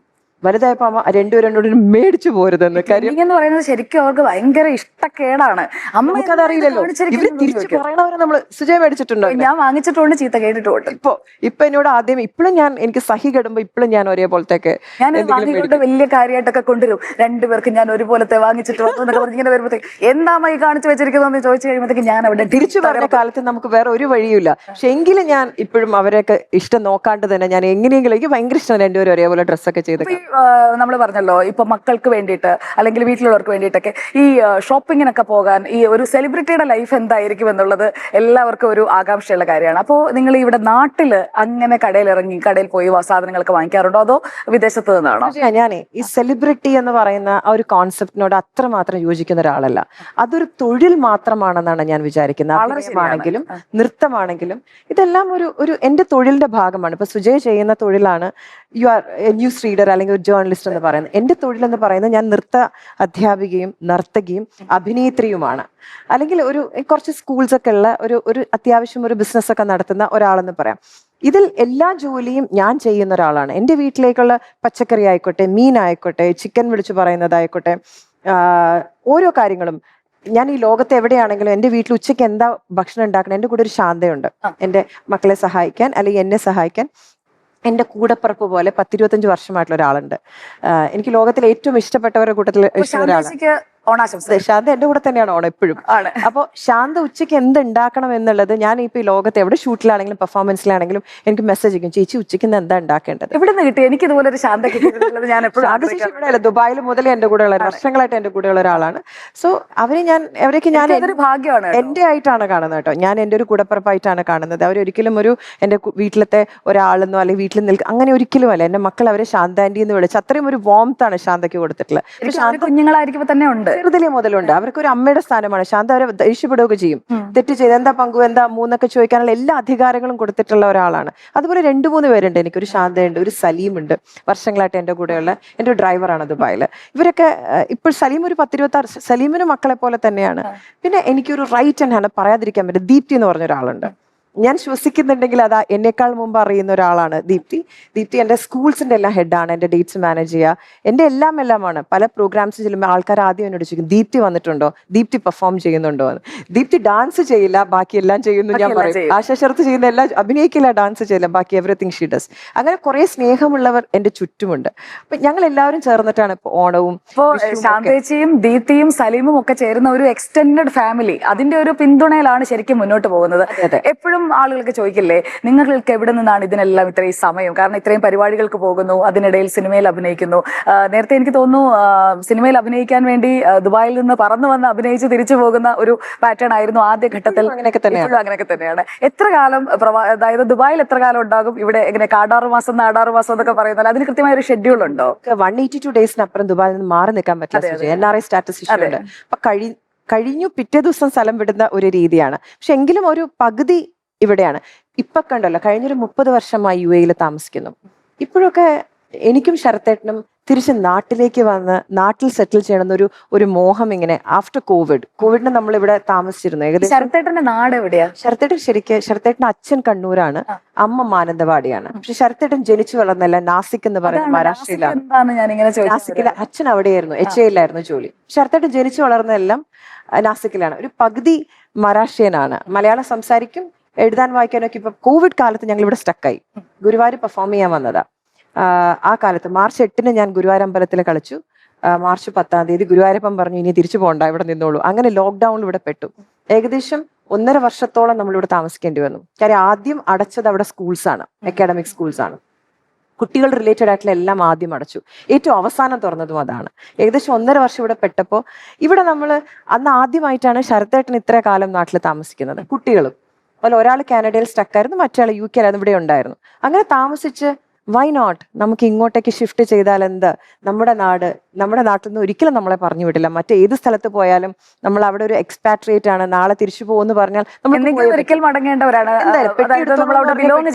വന്നേ പറ്റൂ. പക്ഷെ നമ്മുടെ നാട്ടിൽ നിന്ന് നമ്മൾ ആരും പറഞ്ഞു വിടില്ല. നമ്മുടെ നാടിന്റെ ഒരു കോൺഫിഡൻസ് ഒക്കെ നമ്മൾ ആ കാലത്ത് കുറച്ച്. എനിക്ക് നാട്ടിൽ നമ്മളെ ഏറ്റവും കൂടുതൽ നമ്മളെ കണക്ട് ചെയ്യുന്നതാണ് ഇവിടുത്തെ മണ്ണാണോ മനുഷ്യരാണോ? മണ്ണെന്ന് വെച്ചാൽ ഇവിടുത്തെ സ്ഥലത്തിന്റെ ഭംഗിയാണോ? കേരളം എന്ന് പറയുമ്പോൾ നമ്മൾ ആ പേര് മാറ്റി കേരള എന്നുള്ളത് കേരളം ആയിരിക്കുകയാണ്. അപ്പോൾ നമ്മുടെ നാടിന്റെ ഏത് ഘടകമാണ് ശരിക്കും പ്രവാസ ലോകത്ത് വളരെ പോഷായിട്ടുള്ള ഒരു ലൈഫ് സ്റ്റൈലുള്ള ഒരു സ്ഥലത്ത് നിന്നുകൊണ്ട് നാട്ടിലേക്ക് വരണം, ഇവിടെ നിൽക്കണം എന്ന് ആ ഗുരുവായൂരിലിരുന്ന് അന്ന് തോന്നാനുള്ള കാരണം എന്താണ്? ഒരു കാര്യം മാത്രം പറയാൻ പറ്റില്ല സുജയ, ഒരുപാട് ഘടകങ്ങൾ അതിനകത്തുണ്ട്. ഇപ്പൊ മെയിൻലി നമ്മളുടെ അച്ഛനമ്മമാർ നാട്ടിലാണ്. ഓക്കെ, നമ്മൾ അവിടെ നിൽക്കുമ്പോൾ നമുക്ക് എപ്പോഴും ഒരു വേവലാതിയാണ്. അപ്പൊ ഈശ്വര, അവർ ഓക്കെ ആണോ? ഏറ്റവും കൂടുതൽ നമ്മളെ നാട്ടിലേക്ക് അട്രാക്ട് ചെയ്യുന്നത് നമ്മുടെ പേരൻസ് തന്നെയാണ്. പേരൻസ്, ബന്ധുമിത്രാദികൾ. പിന്നെ ഈ പറയുന്നവർ നമ്മുടെ എന്ന് പറയില്ലേ, നമ്മുടെ, എൻ്റെ എന്ന് പറയാൻ, എൻ്റെ മക്കൾ, എൻ്റെ അമ്മാച്ചൻ, എൻ്റെ നാട്, എൻ്റെ കേരളം. അല്ലെങ്കിൽ പണ്ടൊക്കെ ഇപ്പോ എനിക്ക് എന്റെ മണ്ണിൽ കിടന്ന് മരിക്കണം, എനിക്ക് അവസാനം എന്നെ ഇവിടെ അടക്കണം. എന്റെ അമ്മൂമ്മയൊക്കെ പണ്ട് പറയായിരുന്നു. അമ്മൂമ്മയല്ല, ഞാൻ പറഞ്ഞു വെച്ചിട്ടുണ്ട്, ഞാൻ മരിച്ചു കഴിഞ്ഞാൽ ഇവിടെ അടക്കണം എന്ന് ഞാൻ തറവാട്ടിൽ കാണിച്ചു കൊടുത്തിട്ടുണ്ട് മക്കളോട്. അതൊക്കെ നമ്മളുടെ ഒരു സ്വകാര്യതയാണ്. നമുക്ക് എവിടെയൊക്കെ പോയാലും, ഈ ലോകത്ത് എവിടെയൊക്കെ സഞ്ചരിച്ചാലും തിരിച്ചു പെരുമ്പാവൂർ വന്ന് ആ വീട്ടിൽ കയറി, എൻ്റെ മുറി കയറി ഒന്ന് കിടന്നുറങ്ങുമ്പോൾ കിട്ടുന്ന സുഖം പറയാൻ പറ്റില്ല. സുജയ, കഴിഞ്ഞ കുറച്ച് ദിവസങ്ങളായിട്ട് ഭയങ്കര യാത്രയിലായിരുന്നു ഞാൻ, കുറച്ച് പെർഫോമൻസസും ഷൂട്ടൊക്കെ ആയിട്ട്. അത് കഴിഞ്ഞ് ഒരു 3-4 ദിവസം കഴിഞ്ഞിട്ട് ഞാൻ കഴിഞ്ഞ ദിവസം ശരിക്കും പറഞ്ഞ സമാധാനമായിട്ട് ഒന്ന് ഉറങ്ങുമായിരുന്നു. ഉറങ്ങി ഒരു പകുതി ഉറക്കം കഴിഞ്ഞ് എഴുന്നേറ്റ് ഞാൻ സ്വപ്നം കാണുകയാണ്, ഞാൻ പെരുമ്പാവൂരാണ്. സത്യം പറയാം, പെരുമ്പാവൂരാണ്. അതായത് എൻ്റെ ഉള്ളിൻ്റെ ഉള്ളിൽ ഏറ്റവും സമാധാനമായിട്ട് കിടന്നുറങ്ങുന്നത് ഞാൻ പെരുമ്പാവൂരാണ്. കണ്ണ് തുറന്ന് പെരുമ്പാവൂരാണോ ഈശ്വര, അച്ഛൻ എവിടെ, അമ്മ എവിടെയെന്നൊക്കെ നോക്കുന്ന ഒരു ഫീൽ ഉണ്ടല്ലോ. അതൊക്കെ നമ്മുടെ നാട്ടിൽ മാത്രം, നമ്മുടെ വീട്ടിൽ മാത്രം കിട്ടുന്ന ഒരു സമാധാനം. അതിന്റെ അർത്ഥം എന്ന് വെച്ചാൽ എന്താ അറിയോ, നമ്മുടെ ഈ ഉപബോധ മനസ്സെന്ന് പറയും, അതിനുള്ളിൽ ഒരു ആശ കിടക്കുന്നുണ്ട്, ഒരു പെരുമ്പാവൂരുകാരി ആശ. അത് എത്ര വളർന്നാലും എത്ര ഉയരങ്ങളിലേക്ക് പോയാലും ആ ആശയാണ് ഈ ആശ. 100%. ഞാനും ജയറാമേട്ടനും കൂടെ ഇപ്പൊ ഒരു തമിഴ് പ്രോജക്ട് ചെയ്തുകൊണ്ടിരിക്കും. ഇതിന് മുമ്പ് ചെയ്തത് ആശകളായിരുന്നു പറഞ്ഞൊരു സിനിമയായിരുന്നു. പെരുമ്പാവൂര് ഏറ്റവും കൂടുതൽ കുപ്രസിദ്ധി ഇപ്പോൾ കേട്ടുകൊണ്ടിരിക്കുന്നത് ഈ മയക്കുമരുന്നിന്റെ കാര്യത്തിലാണ്. അവിടെ ഇപ്പോ ക്ലീൻ പെരുമ്പാവൂർ എന്ന രീതിയിൽ ഇപ്പോൾ operation Toofan the narco hunt എന്ന പ്രോജക്റ്റുമായിട്ട് ഇപ്പോൾ ആഭ്യന്തരമന്ത്രി രമേശ് ചെന്നിത്തല മുന്നോട്ട് വരുന്നു. അപ്പൊ നമ്മളും അതിൽ പങ്കാളികളാണ്, ബിഗ് TV അതിൽ പങ്കാളികളാണ്. തൂഫാൻ ദ നാർക്കോ ഹണ്ട്, അതിന്റെ തൂഫാൻ വാറിയറായിട്ടൊക്കെ എന്നെ പ്രഖ്യാപിച്ചു, നമ്മുടെ ബിഗ് TV അതിന്റെ ഒപ്പം ചേർന്നു. അങ്ങനെ നമ്മൾ മുന്നോട്ട് പോയിക്കൊണ്ടിരിക്കുകയാണ്. അപ്പൊ ചേച്ചി, ഞാൻ ഈ പെരുമ്പാവൂരിനെ കുറിച്ച് പറഞ്ഞതുകൊണ്ടും അപ്പൊ ഞാൻ അതുമായിട്ട് കണക്ട് ചെയ്തതാണ്. നമ്മള് ഇത്രയും കാലത്തെ ജീവിതത്തിനിടയിൽ ഒരിക്കലും ഞാൻ മറക്കില്ല, എന്റെ മരണം വരെ ഞാൻ ഓർക്കും എന്ന് കരുതുന്ന നല്ലതോ അല്ലെങ്കിൽ വിഷമിപ്പിക്കുന്നതോ ആയിട്ടുള്ള ഒരു കാര്യമുണ്ടോ ഈ ഓണത്തിന്? എന്താണെന്നറിയോ, എപ്പോഴും നമുക്ക് നല്ല നല്ല ഓർമ്മകൾ വരുമ്പം ഒരുപാട് പഴയ കാര്യങ്ങൾ മിസ് ചെയ്യും. നമ്മുടെ ഓണത്തിന് നമ്മൾ കുടുംബം എല്ലാവരും ഒരുമിച്ചിരുന്ന്, അച്ഛനും ചേട്ടന്മാരും അമ്മയും, ഞാൻ പറയുന്ന കല്യാണത്തിന് മുന്നേ ആണ് കേട്ടോ, ആ ഒരു കാലമില്ലേ, നമ്മളൊന്നും വളരെ നിഷ്കളങ്കമായിട്ടുള്ള ഒരു ഓണം, മറ്റൊന്നും പ്രതീക്ഷിക്കുന്നില്ല. നിറയെ ഊണ് കഴിക്കുക, അല്ലെങ്കിൽ നല്ല സദ്യ ഉണ്ണുക, ഉടുപ്പിടുക, സുമയേക്കാളും നല്ല ഓണപ്പൂ ഇടുക. ഈ ഒരു കാലം നമുക്ക് പല സമയത്തും മിസ് ചെയ്യും. അപ്പം നമുക്ക് അപ്പുറത്തും ഇപ്പുറത്തും ഇരുന്ന് നമ്മൾ കൈ പിടിച്ചിരുന്ന, നെഞ്ചോട് ചേർത്ത് പിടിച്ചിരുന്ന പല കൈകളും ഇല്ല. എന്ന് തോന്നുന്ന ഒരു ഭയങ്കര ഒരു ഇമോഷണൽ മൂമെന്റ് ആണ്. അപ്പോൾ കഴിയുന്നതും അങ്ങനത്തെ കാര്യങ്ങളൊന്നും ചിന്തിക്കേണ്ടെന്ന് വിചാരിച്ചാലും അതിലാണ് നമ്മൾ അവസാനം ചിന്തിക്കുക. അപ്പൊ എല്ലാ വിശേഷ ദിവസങ്ങളും സന്തോഷിക്കുന്നു, അതിൻ്റെ കൂടെ ഉള്ളിൽ ഒരു ഭയങ്കര പെയിൻ ഉണ്ട് എനിക്ക്. കാരണം എനിക്ക് ഏറ്റവും പ്രിയപ്പെട്ടവരൊക്കെ എൻ്റെ കൂടെ ഇവിടെയല്ല, എന്നെ വിട്ട് അങ്ങ് പോയിട്ടുണ്ട്. പക്ഷെ അവർ എന്നിലേക്ക് ചേർന്നു എന്ന് ഞാൻ സ്വയം വിശ്വസിക്കുന്നുണ്ട്. ഓണത്തിന് ഇപ്പൊ നേരത്തെ ചോദിച്ചില്ലേ മറ്റേ സദ്യ വിഭവങ്ങൾ ഉണ്ടാക്കുന്നത്. അപ്പൊ എന്റെ അച്ഛൻ നന്നായിട്ട് പാചകം ചെയ്യുമായിരുന്നു. അപ്പോൾ അച്ഛൻ ഇല്ലാത്തതിന് ശേഷമുള്ള ഓണത്തിനൊന്നും എനിക്ക് ആ ഭക്ഷണത്തിന് ആ ഒരു പഴയ ഒരു രുചി തോന്നിയിട്ടേ ഇല്ല. ഇപ്പോഴത് ഓർക്കുമ്പോഴത്തേക്ക് എന്റെ കണ്ണറിയാതെ അറിയും. അപ്പോൾ ശരിക്കും പറഞ്ഞിട്ടുണ്ടെങ്കിൽ നമ്മൾ ഓണം എന്ന് പറഞ്ഞാൽ ഓർമ്മയാണ് അല്ലെ, നമ്മളിൽ നിന്ന് വിട്ടുപോയവർ. അപ്പോൾ അങ്ങനെയുള്ള ഒരുപാട് കുടുംബങ്ങളിൽ അങ്ങനെയുള്ള ഒരുപാട് ഓർമ്മകൾ ഉണ്ടാവും. കുറെ ആളുകൾക്കൊക്കെ ഇന്നത്തെ ദിവസം നമ്മളിപ്പോ കുറെ ആളുകൾ ഓണം ആഘോഷിക്കുമ്പോഴേക്കും അവർക്ക് ഇന്ന് ഓണം ഉണ്ണാതെ അല്ലെങ്കിൽ ഓണം വലിയ രീതിയിൽ ആഘോഷിക്കാതെ ഇരിക്കുന്ന ആളുകളുണ്ടാവും. അപ്പോൾ മനുഷ്യർ എന്ന് പറഞ്ഞു കഴിഞ്ഞാൽ ശരിക്കും നമ്മൾ പറയും മലയാളിയുടെ ഒരു പ്രത്യേകത, മലയാളി നമ്മൾ സാധാരണ തമിഴ്നാട്ടിലുള്ള ആളുകളാണ് കൂടുതൽ ഈ വികാരത്തിന് അടിമപ്പെട്ടു പോകുന്നത്. പക്ഷെ ശരിക്കും പറഞ്ഞാൽ കുടുംബ ബന്ധങ്ങളുടെ ഒരു ഏറ്റവും തീവ്രമായ അളവിൽ അത് അനുഭവിക്കുന്നവർ മലയാളികളല്ലേ. പല സ്ഥലങ്ങളിൽ സഞ്ചരിച്ച, വിദേശത്ത് 10-30 വർഷം താമസിച്ച ഒരാളെന്ന നിലയിൽ കുടുംബ ബന്ധങ്ങൾ അത് നമ്മിൽ നിന്ന് വിട്ടുപോയവരെ ആയാലും അവരെ നമ്മുടെ മനസ്സിൽ കൂടെ കൊണ്ട് നടക്കുന്നത് അത് മലയാളിയല്ലേ. മലയാളി തന്നെയാണോ എന്ന് പറയാൻ പറ്റില്ല. എല്ലാ മനുഷ്യർക്കും അവരവരുടെ ഏറ്റവും പ്രിയപ്പെട്ടവരെന്ന് പറയുന്നത് അത് ഭയങ്കര ഒരു ഒരു ഒരു ഒരു സ്വകാര്യമായിട്ടുള്ള ഒരു ഫീൽ അല്ലേ. അപ്പൊ അവര് വിട്ടുപോകുന്നത് ഇപ്പൊ മലയാളി എന്ന് തന്നെ പറയാൻ പറ്റുമെന്ന് എനിക്കറിയില്ല കേട്ടോ. അപ്പം കൂടുതൽ ഞാൻ ഇന്ത്യൻസ് എന്ന് പറയാം. നമ്മളുടെ കുറച്ച് ഫോറിൻ കൾച്ചർ ഉള്ളവർക്ക് റിലേഷൻഷിപ്സിന് അത്ര വാല്യൂ കൊടുക്കുന്നുണ്ടോ എന്ന് നമുക്ക് സംശയമാണ്. അല്ലെങ്കിൽ ഒരു മദേഴ്സ് ഡേക്ക് ഒരു ഫാദേഴ്സ് ഡേക്ക് അവരെ കാണുകയും അല്ലെങ്കിൽ ഒരു ഫ്ലവർ കൊടുക്കുകയും ചെയ്യുന്ന ഒരു സംസ്കാരത്തിൽ ഉള്ള ഒരുപാട് ഫ്രണ്ട്സ് എനിക്കുണ്ട്, അങ്ങനെ വിദേശത്തുണ്ട്. പക്ഷെ നമ്മളുടെ എന്ന് പറയുമ്പോൾ നമുക്ക് കിട്ടുന്ന ആ ഒരു വാംത്ത് ഉണ്ടല്ലോ, അത് നമ്മുടെ നാട്ടിൽ മാത്രം അല്ലെങ്കിൽ നമ്മളുടെ പ്രിയപ്പെട്ടവരിൽ മാത്രം കിട്ടുന്നത്. അത് പല സമയത്തും ഈ ലോകത്തിന്റെ പല സമയത്തും നമ്മൾ സഞ്ചരിക്കും. ഒരു ഇപ്പൊ എക്സാമ്പിൾ പറഞ്ഞാൽ ഇപ്പൊ സിംഗപ്പൂർ പോലെ അല്ലെങ്കിൽ ഓസ്ട്രേലിയ പോലുള്ള സ്ഥലത്ത് പോകുമ്പോൾ അവിടെ എല്ലാം കാണുന്ന മലയാളികളുണ്ടല്ലോ, അവർ നമ്മളെ കാണുന്ന നാട്ടിൽ നിന്നും അവരെ കാണാൻ വന്ന അതിഥിയാണ് അല്ലെങ്കിൽ അവരെ കാണാൻ വന്ന ബന്ധുവായിട്ടാണ്. അപ്പൊ പല സമയത്ത് നമ്മളെ ചേർത്ത് പിടിക്കുമ്പോൾ അവരെ കണ്ണുകൾ നിറയും. അവർ അത് കാണുമ്പോൾ സത്യം പറഞ്ഞാൽ നമ്മുടെ മനസ്സും നിറയും. എപ്പോഴും ആ ഒരു സ്നേഹം, ആ ഒരു ക്ലോസ് സർക്കിൾ നമുക്ക് കുറച്ച് കൂടുതലാണെന്നും എനിക്ക് തോന്നിയിട്ടുണ്ട് മലയാളിക്ക്. അപ്പോൾ മലയാളിക്ക് അല്ലെങ്കിൽ ഇന്ത്യക്കാർക്ക് നമ്മളിപ്പോൾ പറഞ്ഞല്ലോ പക്ഷേ ഈ ഒരു കൾച്ചർ എന്ന് പറയുന്നത് അല്ലെങ്കിൽ ഈ നമ്മളൊക്കെ വന്ന ഒരു ജീവിത ശൈലി അതിൽ നിന്നൊക്കെ ഇപ്പോൾ ഒത്തിരി മാറുന്നില്ലേ? അതിനോടൊക്കെ ശരിക്കും പറഞ്ഞാൽ ഈ പൊതുസമൂഹത്തിൽ കാണുന്ന കാര്യങ്ങളൊക്കെ നോക്കി കാണുന്ന ആശാ ശരത്ത് ഷോ ചെയ്യുന്ന ആശാ ശരത്ത് എന്ന ആർട്ടിസ്റ്റിന്, ആ ഒരു അഭിനേത്രിക്ക്, ഒരു നർത്തകിക്ക് അതിനോടൊക്കെ എന്താണ് തോന്നാറുള്ളത്? പ്രത്യേകിച്ചും നമ്മുടെ സമൂഹം മാറിക്കൊണ്ടിരിക്കുകയാണ്. അപ്പോൾ കാലത്തിനൊത്ത് നമ്മൾ മാറണോ അതോ നമ്മൾ പഴഞ്ചനാണെന്ന് നമ്മളെ വിലയിരുത്തുമോ? പ്രത്യേകിച്ചും എനിക്ക് ഒരുപാട് അങ്ങോട്ട് ഒത്തിരി മോഡേൺ ആവുന്നതിനോടൊന്നും വലിയ യോജിപ്പില്ലാത്ത, എന്നാൽ അങ്ങനെ ആകുന്ന ആളുകളോട് വിയോജിപ്പില്ലാത്ത ആളാണ് ഞാൻ വ്യക്തിപരമായിട്ട്. അങ്ങനെ നമ്മളൊരു നാട്ടിൻപുറത്തെ ആളായിട്ട് തന്നെ ജീവിക്കാൻ ആഗ്രഹിക്കുന്ന മനസ്സുകൊണ്ട് അങ്ങനെയാണ്. അപ്പൊ ചേച്ചിക്ക് എങ്ങനെയാണ്? ചേച്ചി ഇപ്പോ നമ്മളിപ്പോ ഇത്രയും പ്രോഗ്രസീവ് ആയിട്ടുള്ള ഒരു ജനറേഷന്റെ ഭാഗമാണ്. ജെൻസിയും ജെന്നാൽഫയും ഒക്കെ പോകുന്ന അതേ പാതയിലേക്ക് പോവുക എന്നുള്ളതാണ്. നമ്മൾ കാലത്തിനൊപ്പം പോകുന്നവരാണ് എന്ന് പ്രൂവ് ചെയ്യാനായിട്ട് എളുപ്പം. അങ്ങനെ പ്രൂവ് ചെയ്യേണ്ട കാര്യമുണ്ടോ അതോ നമ്മളായിട്ടിരുന്നാൽ മതിയോ? ഞാൻ ഒരു 100% നമ്മൾ ചിന്തിക്കുകയാണെങ്കിൽ ഒരു 90% ഞാൻ വളരെ പഴഞ്ചനാണ്. എൻ്റെ ചിന്തകളും അല്ലെങ്കിൽ എൻ്റെ രീതികളും ഒക്കെ എത്ര തിരക്കുണ്ടെങ്കിലും വീട്ടിൽ ചെന്നാൽ ഇതെന്താ അവിടെ വെച്ച്, ഇതെന്താ ഇവിടെ വെച്ചെന്ന് വെച്ച് ഈ തിരക്കിനിടയ്ക്കും പിള്ളേരോട് അടി കൂടുന്ന അല്ലെങ്കിൽ അവരുടെ ഓരോ കാര്യങ്ങളിലും ഇടപെടുന്ന ഒരമ്മയാണ്. പിന്നെ ഞാൻ ആലോചിക്കും, ഈശ്വര ഇവരൊക്കെ വലുതായല്ലോ, ഇവരൊക്കെ ഈ പറയുന്ന ജെൻസി കിഡ്സ് ആണ് എൻ്റെ രണ്ടുപേരും. പക്ഷെ അവർ കറക്റ്റ് ചെയ്യാറുണ്ട്. പല കാര്യങ്ങളും അങ്ങനെയല്ല അമ്മ ചിന്തിക്കുന്നത്, അങ്ങനെയല്ല. അമ്മ കുറച്ചുകൂടെ വൈഡായിട്ട് ചിന്തിച്ചു നോക്കൂ. ചില റിലേഷൻഷിപ്സിനെ പറ്റി അല്ലെങ്കിൽ ഇപ്പൊ വിവാഹത്തിനെ പറ്റി തന്നെയാണെങ്കിലൊക്കെ എൻ്റെ അമ്മ എന്നോട് പറഞ്ഞു തരുമായിരുന്നു. വിവാഹത്തിന് കല്യാണം കഴിഞ്ഞു എനിക്ക് തന്ന ഉപദേശം എങ്ങനെയായിരുന്നു, അമ്മ നിന്റെ കല്യാണം കഴിയാൻ ആശയം ഭർത്താവ് എങ്ങനെയാണോ അവരുടെ വീട്ടുകാർ എങ്ങനെയാണോ ഏത് തരത്തിലാണെന്നുള്ളത് എങ്ങനെയാണെന്നുള്ളത് നിനക്ക് പിന്നീട് ജീവിച്ചു കഴിയുമ്പോഴേ മനസ്സിലാവുള്ളൂ. പക്ഷെ ഭർത്താവ് ദൈവതുല്യനാണ്, എന്ത് പ്രശ്നമുണ്ടെങ്കിലും സഹിച്ച് ക്ഷമിച്ച് ജീവിക്കണം എന്ന് പറയുന്ന ഒരു അമ്മയായിരുന്നു. അങ്ങനെയാണ് എൻ്റെ അമ്മ എന്നെ ഉപദേശിച്ചു വിട്ടത്. കാര്യം അമ്മ ജീവിച്ചിട്ടുള്ള അങ്ങനെയാണ്. ഞാൻ അങ്ങനെയാണ് വിചാരിച്ചു പോയത് കേട്ടോ. പക്ഷെ അവിടെ ചെന്ന് അമ്മയ്ക്ക് അച്ഛന്റെ അടുത്ത് അത്ര സർവംസഹയായിട്ട് നിൽക്കേണ്ടി വന്നിട്ടില്ല. കാരണം അച്ഛനും പാവമായിരുന്നു. അച്ഛൻ പാവമായിരുന്നില്ല, അച്ഛൻ ഭയങ്കര കർക്കശക്കാരനായിട്ടുള്ള അച്ഛൻ. ഞങ്ങൾക്ക് അച്ഛനൊരു വളരെ സ്നേഹനിധിയായിട്ടുള്ള അച്ഛന് കുറച്ച് സ്ട്രിക്റ്റ് ആണ്. പക്ഷെ അമ്മയ്ക്ക് ഭർത്താവ് എന്ന് പറഞ്ഞാൽ പലപ്പോഴും അമ്മ സുമതി എന്ന് വിളിച്ചാൽ ഒരു ഞെട്ടുന്ന ഒരു അമ്മയായിരുന്നു. കാര്യം അച്ഛൻ സ്ട്രിക്റ്റ് ആയിട്ടുള്ള പഴയ കാലത്തെ ഒരു ഭർത്താവിന്റെ ആ. എല്ലാ ചുറ്റും സുമതി വിളമ്പണം, സുമതി കിടക്ക വിരിക്കണം എന്ന് അമ്മ കലാമണ്ഡലം സുമതിയാണ്, എന്റെ ഗുരുവാണ് എന്റെ അമ്മ. അതെ അറിയാം. പക്ഷെ അത് കളരിയിലും ബാക്കി കുട്ടികളുടെ അടുത്തും അച്ഛൻ്റെ അടുത്ത് വളരെ സ്നേഹനിധിയായിട്ടുള്ള, പേടിച്ച് അല്ലെങ്കിൽ ഭർത്താവ് പറഞ്ഞാൽ ഒന്ന് മാറി നിൽക്കുന്ന, അല്ലെങ്കിൽ ഭർത്താവിന് വിളമ്പി കൊടുക്കുന്ന, വെള്ളം ഒഴിച്ചു കൊടുക്കുന്ന ഭാര്യ. അപ്പൊ ഞാൻ അച്ഛനോട് ചോദിച്ചിട്ടുണ്ട്, അച്ഛാ എന്തിനാണ് ഇങ്ങനെ? അപ്പൊ എന്നോട് തമാശക്ക് പറയുന്നത്, നിനക്ക് പോവാറായില്ലേ, നിനക്ക് സ്ഥലം കാലിയാക്കി, ഞാനും എൻ്റെ ഭാര്യ സമാധാനമായിട്ട് ജീവിച്ചോട്ടെ തമാശക്ക് പറയായിരുന്നു. അങ്ങനെ ഒരു കാലത്ത് നിന്ന് അങ്ങനെ ഒരു അമ്മയെ കണ്ടിട്ടാണ് ഞാൻ പോയത്. അപ്പൊ എനിക്ക് തിരിച്ച് എൻ്റെ ജീവിതത്തിലേക്ക് പോകുമ്പം എനിക്ക് കുറച്ചുകൂടെയൊക്കെ ഒരു ഒരു ഒരു ഞാൻ വിചാരിക്കുന്ന, എൻ്റെ സത്യം പറയാൻ സുജയ, ഞാൻ കല്യാണം കഴിഞ്ഞ് പോകുമ്പം ഞാൻ പെർഫോമൻസസ് ഒക്കെ ധാരാളം ചെയ്യുന്ന ഒരു സമയത്താണ് ഞാൻ പോയത്. അവിടെ ചെന്നു ഞാൻ ആ സമയത്ത് കുറച്ച് ഈ ടെലിഫിലിംസ് എന്നൊക്കെ പറയുന്ന, പണ്ട് ദൂരദർശൻ 13 എപ്പിസോഡ്സ്, അപ്പൊ സിനിമയിൽ നിന്നൊക്കെ കുറച്ച് അവസരങ്ങൾ വന്നപ്പം അച്ഛനമ്മമാര് പറഞ്ഞു, അത് വേണ്ട, സിനിമ വേണ്ട, സിനിമ പോയാൽ കല്യാണം ഒന്നും നടക്കില്ല. കല്യാണമാണ് അവരുടെ ഏറ്റവും ആ കാലത്തെ നല്ലൊരു കുടുംബത്തിലെ സിനിമ. ഞാൻ ചോദിച്ചോട്ടെ, തുറന്നു ചോദിക്കുകയാണെ, ഇപ്പൊ സിനിമയിൽ പോയി കഴിഞ്ഞാൽ പിന്നെ നല്ല ആലോചന ഒന്നും വരില്ല എന്നായിരുന്നു ആ കാലത്തെ ചിന്ത. ആ കാലത്തെ ചിന്ത, സിനിമയിൽ പോയാൽ ചിലപ്പോ ആ സിനിമാ നടിയായി പോയി കഴിഞ്ഞാൽ മറ്റൊരു നല്ല വീട്ടിൽ നിന്ന് കല്യാണം വരില്ല, നല്ലൊരാൾ കല്യാണം കഴിക്കില്ല എന്നൊക്കെ. ഈ നല്ല വീട്ടിൽ എങ്ങനെ ആലോചന വന്നേ?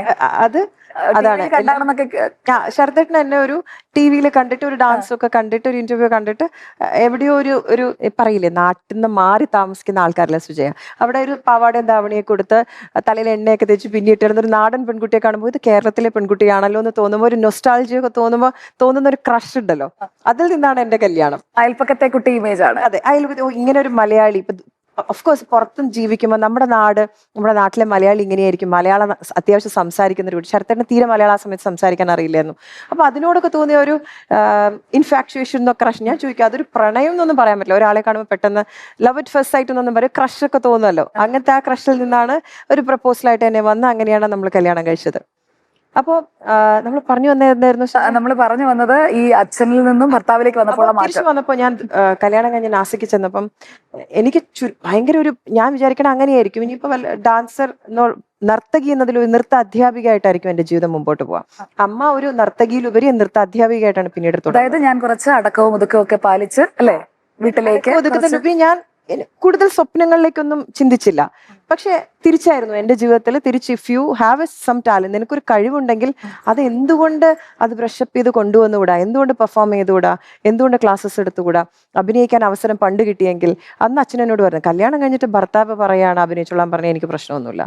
ശരിക്കും പറഞ്ഞാൽ ഒരു ഓണത്തിനൊരു ഒന്നിച്ച് നമുക്ക് സംസാരിക്കാം, തിരുവോണത്തിന് ഒന്നിച്ചിരിക്കാന്ന് പറഞ്ഞപ്പോഴേക്കും ഇങ്ങനെയാണോ പ്രതീക്ഷിച്ചത്, അതോ വേറെ കുറെ ചോദ്യങ്ങൾ സിനിമയെ കുറിച്ച്, അടുത്ത കമ്മിറ്റ് ചെയ്യാൻ പോകുന്ന പ്രോജക്റ്റിനെ കുറിച്ച്, അങ്ങനെയാണോ ചേച്ചി എന്താ കരുതിയെ? ഞാൻ ആക്ച്വലി എനിക്ക് സുജയ ഭയങ്കര ഇഷ്ടമുള്ള ഒരാളായിരുന്നു. ഞാൻ അത് വളരെ വളരെ ഓപ്പൺ ആയിട്ട് പറയുന്നത് വെച്ചാൽ, ഞാൻ എല്ലാവരും രാത്രി കിടന്നുറങ്ങുമ്പോൾ പാട്ട് കേട്ടിട്ടാണല്ലോ കിടന്നുറങ്ങുക, പാട്ട് കേട്ട് ആസ്വദിച്ച് കിടന്നുറങ്ങുക.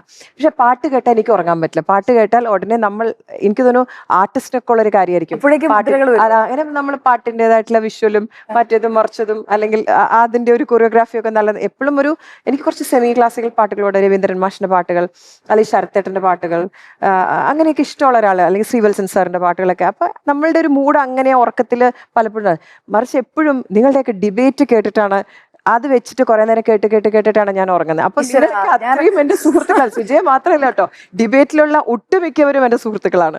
അപ്പൊ ഡിബേറ്റ് കേട്ട് ഉറങ്ങുന്നു എന്ന് പറയുമ്പോൾ ഡിബേറ്റിന്റെ കാര്യമാണ് ഞാൻ ആലോചിച്ചത്. അപ്പൊ ഡിബേറ്റ് ചെയ്തവരൊക്കെ, വേണുബാലകൃഷ്ണനൊക്കെ ഒന്നൊന്ന് ആലോചിക്കുന്നതല്ല, ഡിബേറ്റ് കേട്ട് അങ്ങനെയാണ് അന്നത്തെ ദിവസങ്ങൾ. അന്ന് എന്തൊക്കെ സംഭവിച്ചു കേരളത്തിൽ എന്നുള്ളത് എല്ലാം കേട്ട് മനസ്സിലാക്കി പിന്നെ ഇവരുടെ ബഹളത്തിൽ ഞാൻ പിന്നെ ഉറങ്ങും. അങ്ങനെയാണ് ശരിക്കും പറഞ്ഞാൽ ബഹളമല്ല, ശാന്തതയാണ് ഉറക്കത്തിന് വേണ്ടതെന്നാണ് എല്ലാവരും പറയുന്നത്. പക്ഷെ ഡിബേറ്റ് കേട്ട് ഉറങ്ങുന്ന ഒരാളെ ഞങ്ങൾ ഇത് അബിക്റ്റീവ് ചെയ്ത് പ്രേക്ഷകർക്ക് മുന്നിൽ അവതരിപ്പിക്കുന്നു, നിങ്ങളുടെ പ്രിയപ്പെട്ട ആശാശരൻ. നമ്മളെ ഈ തിരുവോണ ദിവസമാണ് ശരിക്കും പറഞ്ഞിട്ടുണ്ടെങ്കിൽ ഓണക്കാലം, വിഷുക്കാലം, ക്രിസ്മസ്, ഈസ്റ്റർ, അങ്ങനെ ഓരോ ആഘോഷത്തിനും, പെരുന്നാള്, അങ്ങനെ ഓരോ ആഘോഷത്തിന്റെയും കൂടെയാണ് പണ്ട് കാലത്തൊക്കെ നമ്മൾ സിനിമയ്ക്കായിട്ട് കാത്തിരിക്കുന്നത് അല്ലെ? കുട്ടിക്കാലത്ത് ഇപ്പോ ആദ്യം തിയേറ്ററിൽ പോയി കണ്ട സിനിമ ഏതാ? പെരുമ്പാവൂരാണോ തിയേറ്റർ? പെരുമ്പാവൂരാണ് തിയേറ്റർ. പുഷ്പ എന്ന് പറയുന്ന ഒരു തിയേറ്ററാണ്. ഏത് സിനിമയാണ് സത്യം പറഞ്ഞാൽ ആദ്യം കണ്ടതെന്ന് എനിക്ക് ഓർമ്മയില്ല സുജയ. കാര്യം എല്ലാ ഈ വെള്ളിയാഴ്ചകളിലും സിനിമയ്ക്ക് പോകുന്ന ഒരു പതിവ് നമ്മുടെ വീട്ടിലുണ്ടായിരുന്നു. അമ്മ സ്ഥിരമായിട്ട് സിനിമയ്ക്ക് പോകുമായിരുന്നു. അമ്മ ഒന്നുപോലെ അമ്മയുടെ കൂട്ടുകാരികളുണ്ടായിരുന്നു, കുറച്ച് ഫ്രണ്ട്സ്, അവരോട് സിനിമയ്ക്ക് പോകുമായിരുന്നു. പിന്നെ ഞങ്ങളൊക്കെ കരഞ്ഞ് ബഹളം ഉണ്ടാക്കുമ്പോൾ ഞങ്ങളെ കൊണ്ട് പോകുമായിരുന്നു. അന്ന് പുഷ്പ എന്നായിരുന്നു ആ തിയേറ്ററിന്റെ പേര്. ഇതിപ്പം അത് ആന്റണി ചേട്ടൻ ലാലേട്ടൻ വാങ്ങിച്ച ആശീർവാദ് എന്ന് പറയുന്ന തിയേറ്ററായി മാറി. സോ പക്ഷെ ഇപ്പോഴും നമ്മള് പെരുമ്പാവൂരുകാർ ആശീർവാദാണെങ്കിൽ നമ്മളിപ്പോഴും പുഷ്പ തിയേറ്ററിൽ പോകണമെന്നാണ് ഇപ്പോഴും പറയുന്നത്. പുഷ്പ ഫയർ. അതെ.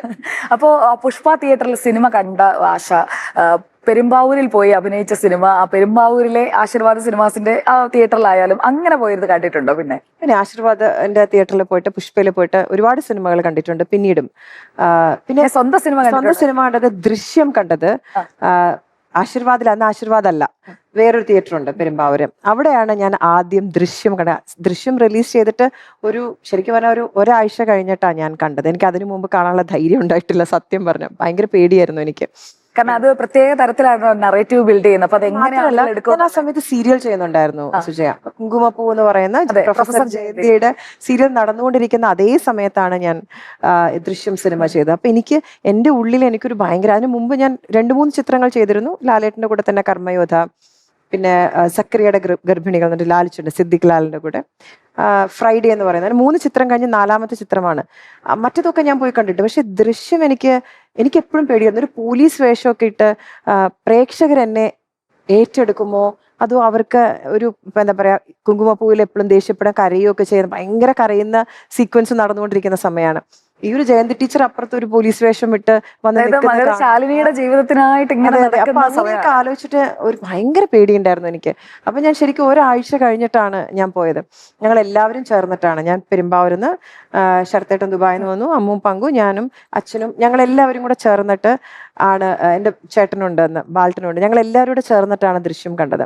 പക്ഷെ അതൊരു ഭയങ്കര ഒരു ഫീലായിരുന്നു, നമ്മുടെ നാട്ടില് നമ്മുടെ ആൾക്കാരുടെ കൂടെ ഇരുന്ന് ദൃശ്യം കാണുക എന്നുള്ളത്. അപ്പം അതിന്റെ ബാൽക്കണി ഉണ്ട്. അപ്പൊ ഞാൻ അവിടെ ഉണ്ടെന്നൊന്നും ആർക്കും അറിയില്ല. അവർക്ക് ഞാൻ ആശയാണ്. അവർക്ക് ഞാൻ ഒരിക്കലും ഒരു ആക്ട്രസ്നോ ഒന്നുമില്ല, സുമതി ടീച്ചറിന്റെയും കൃഷ്ണൻകുട്ടി ചേട്ടന്റെ മകളായിട്ടുള്ള ആശയാണ്. അപ്പൊ ഞാൻ അവിടെ ഇരുന്ന് സിനിമ കഴിഞ്ഞപ്പോഴാണ് ദൃശ്യത്തിന്റെ ക്ലൈമാക്സിൽ എല്ലാ തിയേറ്ററിലും ക്ലാപ്സ് ഉണ്ടായിരുന്നു. അവസാനം ലാലേട്ടൻ ഇറങ്ങി ഇങ്ങനെ വരുമ്പോൾ ഒരു ക്ലാപ്സ്, ഓക്കെ, ഓ ഗോഡ് എന്ന് പറയുന്ന ഒരു ക്ലാപ്പ്. ഈ ക്ലാപ്പ് ചെയ്ത് തിരിഞ്ഞു നോക്കിയപ്പോ ആരോ പറഞ്ഞു, ആശ ഈ ക്ലാപ്പ് ഇങ്ങനെ തിരിഞ്ഞ് എന്നെ നോക്കിയിട്ട് കൈയടിച്ചു എല്ലാ പ്രേക്ഷകരും. ഓ, നമ്മുടെ ആശ എന്ന് പറയുന്ന അതെനിക്ക് മറക്കാൻ പറ്റാത്തൊരു ഫീലാണ്. അതായത് നമ്മുടെ നാട്ടില് നമ്മുടെ നാട്ടുകാര്, നമ്മളുടെ ചേട്ടന്മാരും ചേച്ചിമാരും നമ്മളുടെ സിനിമ കണ്ട്, ഞാൻ ഒരിക്കലും പ്രതീക്ഷിച്ചില്ല ഞാൻ ഒരു സിനിമയിൽ അഭിനയിക്കുമെന്നോ ഒരു നടിയാവുമെന്ന് എന്റെ സ്വപ്നത്തിൽ പോലും ഞാൻ ചിന്തിച്ചതല്ല. വളർന്ന സാഹചര്യത്തിൽ അതിനുള്ള അവസരങ്ങൾ ഉണ്ടാകുമെന്ന് പ്രതീക്ഷിക്കാൻ പോയ കാര്യങ്ങളാണ്. അപ്പൊ ആ ഒരു മൂമെന്റ് ഞാൻ എപ്പോഴും അത് ഭയങ്കരമായിട്ട് നെഞ്ചോട് ചേർത്ത് പിടിക്കുന്ന ഒരു മൂമെന്റ് ആണ് ആ ഒരു ക്ലാപ്സ് എന്ന് പറയുന്നത്. എവിടെയൊക്കെ പഠിച്ചാലും ഏതൊക്കെ രാജ്യത്ത് പോയാലും തിരിച്ച് നമ്മൾ ഇവിടെ വരണം എന്ന് പറയുന്ന, നമ്മുടെ നാട്ടിൽ വരുന്ന സുഖം അത് പറഞ്ഞ് മനസ്സിലാക്കിയതുകൊണ്ടായിരിക്കും. രണ്ടുപേരും, ഒരാൾ കാനഡയിലായിരുന്നു പഠിച്ചത്, കാനഡയിൽ കോഴ്സ് കഴിഞ്ഞ് തിരിച്ചു വന്നു no she settling in India. രണ്ടാമത്തെ ആള് ബാംഗ്ലൂര് ബയോകോണിൽ വർക്ക് ചെയ്യാണ്. അയാളുടെയാണ് ഇപ്പൊ കല്യാണമുള്ളത്. മൂത്ത ആളും അതേപോലെ തന്നെ UK-ലായിരുന്നു പഠിച്ചത്, തിരിച്ചു വന്നു ബോംബെ സെറ്റിൽഡ് ആയി. സോ ഇന്ത്യ എന്നിപ്പോ കേരളത്തിലോ നമ്മുടെ രാജ്യം എന്ന് പറയുന്ന ആ ഒരു ഫീല് അവരിലും ഉണ്ട് എന്നുള്ളതാണ്. പക്ഷെ തോട്ട് പ്രോസസ് ഒക്കെ ഓഫ് കോഴ്സ് ജെൻസിയുടെ തോട്ട് പ്രോസസ്സും നമ്മുടെ ഒക്കെ വ്യത്യാസമാണ്. പുതിയ തലമുറയോട് ശരിക്കും പറഞ്ഞാൽ ജെൻസിയുടെ അമ്മയായ ആശാശരത്തിന് എന്താ പറയാനുള്ളത്? ഞാനൊരു പരിധിവരെ കുറച്ച് ജെൻസിയിലേക്ക് മാറിക്കൊണ്ടിരിക്കുകയാണെന്ന് പറയാം. ഞാൻ മാത്രമല്ല, എന്റെ അമ്മയും.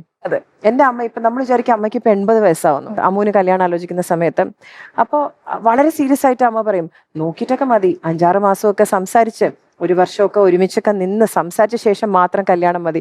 ഞാൻ അമ്മയാണോ ഈ പറയുന്നത്? അതെ, അമ്മ അങ്ങനെയൊക്കെ ആയാലും കുഴപ്പമില്ല എന്ന് ചിന്തിക്കുന്ന ഒരു കാലത്തിലേക്ക് ഇപ്പൊ അമ്മയാണ്. അതിലൊന്നും വലിയ പ്രശ്നമില്ല. അതായത് കൂടുതൽ മനസ്സിലാക്കി, അല്ലെങ്കിൽ കല്യാണത്തിന് ശേഷം ഒരു ഡിവോഴ്സിലേക്ക് പോകുന്നതിനേക്കാളും നിങ്ങൾ ആലോചിച്ച് സമയമെടുത്ത് വേണമെങ്കിൽ കല്യാണം കഴിച്ചാൽ മതി എന്ന് പറയുന്ന, വേണമെങ്കിൽ കല്യാണം കഴിച്ചാൽ മതി എന്ന് പറയുന്ന ഒരു ചിന്തയിലേക്ക് അമ്മയും എത്തിയിട്ടുണ്ട്. ഒരു പരിധിവരെ ഞാനും എത്തിയിട്ടുണ്ട്. കുട്ടികളുടെ കൂടെ നമ്മളും ജീവിക്കുകയാണല്ലോ. അമ്മ കലാമണ്ഡലം സുമതിയിൽ നിന്ന് തുടങ്ങിയ നൃത്തം അത് ആശാശരത്തിലേക്ക് എത്തുന്നു, അതിനുശേഷം മക്കളിലേക്ക് എത്തുന്നു. അമ്മുവും പങ്കുവും രണ്ടുപേരും നൃത്തം ചെയ്യുന്നവരാണ്. ശരിക്കും ഞാൻ നൃത്തത്തെ കുറിച്ച് നമ്മൾ നേരത്തെ പറഞ്ഞപ്പോ നൃത്തം പഠിപ്പിക്കുമെന്ന് എന്നോട് പറഞ്ഞിരുന്നു. ശരിക്കും അത് പഠിപ്പിക്കാൻ ഇപ്പൊ പറയുമോ എന്ന് ആലോചിച്ച് ഞാൻ ടെൻഷൻ അടിച്ച് നിൽക്കുമായിരുന്നു. ചേച്ചി, ശരിക്കും ഈ 3 വയസ്സിൽ തന്നെ നൃത്തം പഠിച്ചു തുടങ്ങണം, അങ്ങനെ ഒരു നിർബന്ധമുണ്ടോ? ചിലപ്പം കുറച്ച് പ്രായമായതിനു ശേഷമായിരിക്കുമല്ലോ ആളുകൾക്കൊക്കെ ഒരു ആഗ്രഹം ഉണ്ടാവുക. അപ്പോൾ അങ്ങനെ നമ്മുടെ വീട്ടിലൊക്കെ ഇപ്പൊ മക്കളൊക്കെ ഒന്ന് സ്കൂളിലൊക്കെ ഒന്ന് പോയി ഒന്ന് ഇതായി കഴിഞ്ഞതിന് ശേഷം നൃത്തം പഠിക്കണം എന്നൊക്കെ ആഗ്രഹിക്കുന്ന വീട്ടമ്മമാരായ ആളുകളുണ്ട് നമ്മുടെ പ്രേക്ഷകരിൽ. അവരോട് എന്താ പറയാനുള്ളത്? ഈ 3 വയസ്സിൽ നൃത്തം പഠിക്കണം എന്ന ഒരു നിർബന്ധമില്ല കേട്ടോ സുജയ. ശരിക്കും പറഞ്ഞാൽ 3 വയസ്സിൽ നൃത്തം പഠിക്കാൻ പാടില്ല. കാര്യം നമ്മളുടെ കൈകാലുകളൊക്കെ ഉറച്ച് നമ്മളുടെ നമ്മൾ കുറച്ച് ഹെവിയാണ് നൃത്തം എന്ന് പറയുന്നത്. ഒരു 5-6 വയസ്സ് എത്തുമ്പോഴാണ് നമ്മൾ നൃത്തം ശരിക്കും പഠിച്ചു തുടങ്ങേണ്ടത്. 5-6 വയസ്സ് കഴിയുമ്പോഴാണ് നമ്മൾ ഇവരെ പഠിപ്പിച്ച് മുമ്പോട്ട് പോകുന്നത്. ആ സമയത്തൊക്കെ ചിലപ്പോൾ കുട്ടികൾക്ക് വലിയ താല്പര്യം ഉണ്ടാവില്ല. അവരെ നമ്മൾ പറഞ്ഞു വിടണം, വീട്ടിൽ നിന്ന് പറഞ്ഞു വിടണം, നമ്മൾ പ്രഷറൈസ് ചെയ്യണം, അങ്ങനെയൊക്കെ ആയിരിക്കും പല കുട്ടികളും പഠിച്ചു പോവുക. പക്ഷെ സുജയ പറഞ്ഞില്ലേ, കുറച്ച് കഴിയുമ്പം ഒരുപാട് ആഗ്രഹമുള്ള വീട്ടമ്മമാരുണ്ടാവും. ഞാൻ ഏറ്റവും കൂടുതൽ പഠിപ്പിക്കുന്നത് വീട്ടമ്മമാരെയാണ്. ഇപ്പൊ കഴിഞ്ഞ എൻ്റെ ഒരു പ്രോഗ്രാമിൽ ഒരു 75 വയസ്സുള്ള അമ്മ വരെ പെർഫോം ചെയ്തു. അവരുടെ ഒരു ഡെഡിക്കേഷൻ ഉണ്ടല്ലോ, അവര് വീട്ടമ്മമാരെ അവരാ പഠിക്കുന്നത്, അവർ ഇന്ന് പഠിച്ച പാഠം നാളെ പഠിച്ച് വന്ന് നമ്മളെ പെർഫോം ചെയ്ത് കാണിച്ച് 100%. ഇപ്പൊ ഗുരുവായൂർ ഒരു പ്രോഗ്രാം ഉണ്ടായിരുന്നു, 45 അമ്മമാരാണ് കളിച്ചത്. അവരുടെ ഒരു ഡെഡിക്കേഷൻ, അവരുടെ ഒരു നമ്മളോടുള്ളൊരു സ്നേഹവും, പിന്നെ അവർ വരുന്നത് ഡാൻസ് പഠിക്കാൻ മാത്രമല്ല കേട്ടോ, എല്ലാവരും ഒന്ന് കാണുക, സംസാരിക്കുക. ഇപ്പൊ അമ്മയാണ് കൂടുതൽ നാട്ടിൽ നൃത്തം പഠിപ്പിക്കുന്നത്. ഞാനുള്ളപ്പോൾ ഞാൻ ക്ലാസ് എടുക്കും, പക്ഷെ അമ്മ ഇപ്പോഴും ക്ലാസ് എടുക്കുന്നുണ്ട് ഒരുപാട് പേർക്ക്. ആ ടീച്ചർ അമ്മയെ കാണാനുള്ള ഒരു സ്നേഹവും, ഒരു പ്രായമേ ഇല്ല കേട്ടോ. നൃത്തത്തിനും ഒരു കലകൾക്കും ഒരു പ്രായമില്ല, ഏത് പ്രായത്തിലും. ഒരു സ്റ്റുഡന്റിനെ തിരഞ്ഞെടുക്കുമ്പോഴേക്കും ഇപ്പം ഒരാള് കാണുമ്പോൾ എങ്ങനെയായിരിക്കും അവര് പഠിക്കുമോ, അല്ലെങ്കിൽ അവർക്ക് ഈ നൃത്തം വഴങ്ങുമോ, അങ്ങനെയൊക്കെയുള്ള കാര്യങ്ങൾ എങ്ങനെയായിരിക്കും? ഇപ്പൊ ഒരു കൈരളി എന്ന് പറയുന്നത് ഒരു വലിയ ഒരു പല പല ഇടങ്ങളിൽ വ്യാപിച്ചു കിടക്കുന്ന ഒരു നെറ്റ്വർക്കാണ്. അപ്പൊ അങ്ങനെ ഒരു കലാകേന്ദ്രം നടത്തുന്നയാളെന്ന നിലയിൽ എങ്ങനെയാണ് ഒരു സ്റ്റുഡന്റിനെ കാണുമ്പോൾ അയാൾക്ക് നൃത്തം അഭ്യസിക്കാൻ പറ്റും, അല്ലെങ്കിൽ അയാൾക്ക് അതിനുള്ള ഒരു വാസനയുണ്ട്? വാസന വേണോ അല്ലെ ഏതിനായാലും? അതെങ്ങനെയാണ് ഒരു കുട്ടിയെ കാണുമ്പോൾ നമുക്ക് ഒരിക്കലും പറയാൻ പറ്റില്ല. സാധാരണ കുട്ടികൾ വരുന്നുണ്ടാവും, അച്ഛനമ്മമാര് പറഞ്ഞിട്ടായിരിക്കും. അച്ഛനമ്മമാര് സാധാരണ എന്താ പറയാന്നറിയോ, TV വെച്ചാൽ അപ്പൊ അവൻ ഡാൻസ് ചെയ്യാൻ തുടങ്ങും, അല്ലെ അവൾ ഡാൻസ് ചെയ്യാൻ തുടങ്ങും എന്നുള്ള ഒരു അച്ഛന്റെ അമ്മയുടെ മോഹത്തിലാണ് പല കുട്ടികളും വരുന്നത്. അതിൽ ചിലപ്പോൾ വിരലിലെണ്ണാവുന്ന കുട്ടികൾക്ക് ജന്മന ഭയങ്കര ജ്ഞാനമുണ്ടായിട്ട് കുട്ടികളുടെ ഇഷ്ടത്തിന് വരാം. കുറച്ച് ദിവസം പഠിപ്പിച്ചു കഴിയുമ്പം നമുക്ക് മനസ്സിലാവും ഇവർക്കൊരു വാസനയുണ്ടോ എന്നുള്ളത്. പിന്നെ വേറൊരു കാര്യം സുജയ, സംഗീതമില്ലേ, ഞാൻ ഒട്ടും പാടാൻ കഴിവില്ലാത്ത ഒരാൾ. ഞാൻ കുറച്ചൊക്കെ അത്യാവശ്യം ഇൻസ്ട്രുമെന്റ്സ്, വീണയൊക്കെ കുറച്ചൊക്കെ വായിക്കുന്ന ഒരാളാണ്. പക്ഷെ പാടാൻ എനിക്കൊരു കഴിവില്ല. പക്ഷെ പാടിയാണ് നമ്മൾ നൃത്തം പഠിപ്പിക്കുന്നത്. പക്ഷെ ഞാൻ പാടുന്നത് കേട്ടാൽ ചിലപ്പോൾ പിള്ളേർ പോലും മേടിച്ചു പോകുന്ന പാട്ടാണ് എൻ്റെ. സംഗീതം നമുക്ക് ഭയങ്കര ബുദ്ധിമുട്ടാണ്. ആ കറക്റ്റ് ആയിട്ടുള്ള ഒരു വാസന ഇല്ലെങ്കിൽ, ആ ജന്മന ആ ഖണ്ഡം അതിന് ആകാത്തതാണെങ്കിൽ, അതിന് ഭഗവാൻ കൊടുത്തിട്ടില്ലെങ്കിൽ സംഗീതം നമുക്ക് വളരെ ബുദ്ധിമുട്ടാണ്. നൃത്തത്തിന്റെ കാര്യം പറയുകയാണെങ്കിൽ നമുക്കൊരു ഋതം പിടിക്കാം, താളമുണ്ടെങ്കിൽ, തക്ക ധിമ്മി തക്ക ധിമ്മി, നമുക്ക് താളം പിടിക്കാൻ പറ്റിയാൽ നമുക്ക് ഒരാളെ നൃത്തം പഠിപ്പിച്ചെടുക്കാൻ പറ്റും. അതായത് താളബോധമാണ്. താളബോധം എന്ന് വെച്ചാൽ നമുക്കൊരു താളം, നമ്മൾ ഹൃദയം എടുപ്പുണ്ടല്ലോ, ഹൃദയം ഇടിക്കുന്നത് ഒരു താളത്തിലാണ്. ശരിയാ, ആ താളം നമുക്ക് പിടിക്കാൻ പറ്റും. ഒരു ഡാൻസിന്റെ ഇതിൽ ഇതുവരെ ഹൃദയത്തിന്റെ താളം ആദ്യമായിട്ട് ഹൃദയം ഇടിക്കുന്ന ശ്രദ്ധിച്ചു നോക്കാൻ പറ്റും. എന്നാണ് ആ ഒരു താളത്തിലാണ്. അത് പിടിക്കാൻ നമുക്ക് പറ്റിയാൽ, താളം പിടിക്കാൻ പറ്റിയാൽ, നമുക്ക് ചൂട് താളത്തിന് വെക്കാൻ പറ്റിയാൽ നമുക്ക് ആരെയും നൃത്തം പഠിപ്പിച്ചെടുക്കാൻ പറ്റും. പക്ഷെ ഭാവങ്ങൾ, ഏറ്റക്കുറച്ചിലുകൾ, ചിലർക്ക് നല്ലോണം ഭാവം വരും, ചിലർക്ക് ഭാവം കുറവായിരിക്കും, ചിലർക്ക് അതിനുള്ള ശുദ്ധി കുറവായിരിക്കും. പക്ഷെ നൃത്തം നമുക്ക് പഠിപ്പിച്ചെടുക്കാൻ പറ്റും. എക്സാമ്പിൾ പറഞ്ഞാൽ ഒരു സ്കൂളിൽ, ഒരു ക്ലാസ്സിൽ ഒരു 50 കുട്ടികളുണ്ടെങ്കിൽ എല്ലാവർക്കും ഫസ്റ്റ് റാങ്ക് കിട്ടില്ലല്ലോ. ഇല്ല, ഒരാൾക്ക് ഫസ്റ്റ് റാങ്ക് കിട്ടും, ഒരാൾക്ക് സെക്കൻഡ് റാങ്ക്. കഷ്ടപ്പെട്ട് പഠിക്കണം, അതുപോലെയാണെന്ന് മാത്രം. പക്ഷെ കുട്ടി പാസ്സാവും. അങ്ങനത്തെ നൃത്തം സുജ പഠിച്ചിട്ടുണ്ടോ? എനിക്ക് പഠിക്കണമെന്നൊക്കെ ഒരുപാട് ആഗ്രഹം ഉണ്ടായിരുന്നു, കളിക്കാറുണ്ട് എന്നല്ലാതെ അങ്ങനെ ശാസ്ത്രീയ നൃത്തം പഠിച്ചിട്ടില്ല. നമുക്ക് പഠിച്ചാലോ? ഫ്രീ ടൈമിൽ ഞാൻ പഠിപ്പിച്ചുതരാം. ഈശ്വര, ഓപ്പൺ ആയിട്ട് വിളിക്കാനോ? ഇത്രയും വലിയൊരു ഗുരുവിനെ എന്തായാലും കിട്ടാനായിട്ടില്ല. തീർച്ചയായിട്ടും പറഞ്ഞു സുജിക്ക് മനസ്സിൽ ആഗ്രഹമുണ്ടല്ലോ, എനി ആർട്ട് ഫോം, ഒരു മനസ്സിലൊരു ആഗ്രഹം ഉണ്ടായിരുന്നു, അയ്യോ ഞാൻ പഠിച്ചില്ലോ എന്ന് ഒരിക്കലും തോന്നരുത്. ഏറ്റവും വലിയ മെഡിറ്റേഷൻ ആക്ച്വലി പറഞ്ഞ ഡാൻസ് ആണ്. ഡാൻസ് ചെയ്യുമ്പോൾ നമുക്ക് വേറെ ഒന്നും ചിന്തിക്കാൻ പറ്റില്ല, ചിന്തിച്ച് നമുക്ക് ഡാൻസ് ചെയ്യാൻ പറ്റില്ല. അപ്പൊ നമുക്ക് ഒരു തിരുവാതിര കളിച്ചാലോ? ഓണം അല്ലേ? മോഹിനിയാട്ടം വേണോ തിരുവാതിര വേണോ? മോഹിനിയാട്ടം ഒക്കെ എന്നെ പ്രേക്ഷകരെല്ലാം കൂടെ മോഹിനിയാട്ടം ഞാൻ ശരിക്കും വന്ന് പഠിക്കാം. ഞാൻ ഗുരുദക്ഷിണയൊക്കെ തീർച്ചയായിട്ടും വന്ന് പഠിക്കും. മനസ്സിൽ ആഗ്രഹമുണ്ടെങ്കിൽ സുജയ്ക്ക് ഇനി പഠിക്കാൻ പറ്റുമല്ലോ, ഈ പ്രായത്തിലൊക്കെ പഠിക്കാൻ പറ്റുമല്ലോ. പ്രായമേ ഇല്ല സുജ, യു ആർ സോ ഒരു യങ്ങോ അല്ലെങ്കിൽ മെച്യൂരിറ്റി അതൊന്നുമില്ല. ഞാൻ അതിൽ പറഞ്ഞു 75 വയസ്സായവർ വരെ നൃത്തം ഇപ്പോൾ പഠിച്ചു. പ്രേക്ഷകരെല്ലാം ട്രോളും. സുജയുടെ നൃത്തം നമുക്ക് കാണണ്ടേ? ന്യൂസ് വായിക്കുന്ന മാത്രം കേട്ട പോരല്ലോ. ഈ തിരുവോണത്തിന് ഇത് കഴിഞ്ഞാൽ മാത്രം രക്ഷിക്കണേ. ചിലപ്പോ സുജയായിരിക്കും അടുത്ത പെർഫോമൻസിന് എന്റെ കൂടെ നൃത്തം ചെയ്യുന്നത് കേട്ടോ. പ്രേക്ഷകർ നിങ്ങൾ കാത്തിരിക്കണം കേട്ടോ ഈ നൃത്തം കാണാൻ. ഇതൊക്കെ അനിലേരു സാർ കാണുന്നുണ്ടല്ലോ അല്ലേ? ശരിക്കും തുടങ്ങുമ്പോൾ ഞാൻ വന്ന് ശിഷ്യപ്പെട്ട് ദക്ഷിണയൊക്കെ തന്ന് അങ്ങനെ തന്നെ അങ്ങ് വരും. ഇപ്പൊ തൽക്കാലം എന്നെ ഒന്ന് അനുഗ്രഹിക്കും.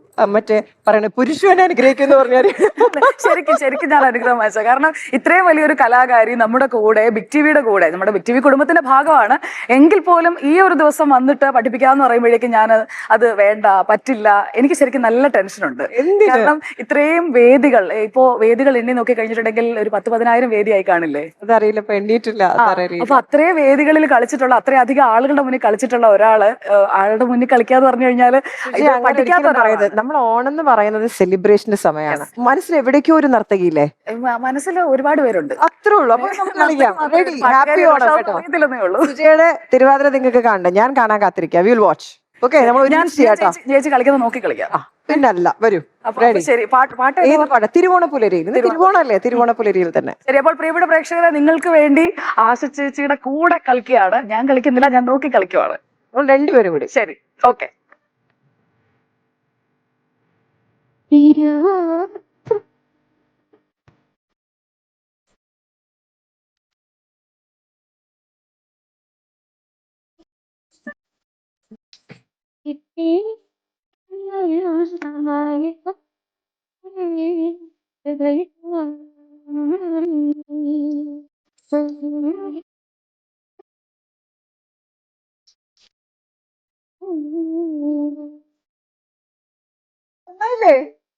ഓക്കെ ആയോ? ഓക്കെ, അടിപൊളി. ഇടയ്ക്ക് എനിക്ക് 3ഉം 4ഉം ഒക്കെ ഒന്ന് മാറിപ്പോയായിരുന്നു. അടുത്തോടെ ഞാൻ ശരിയാക്കാം.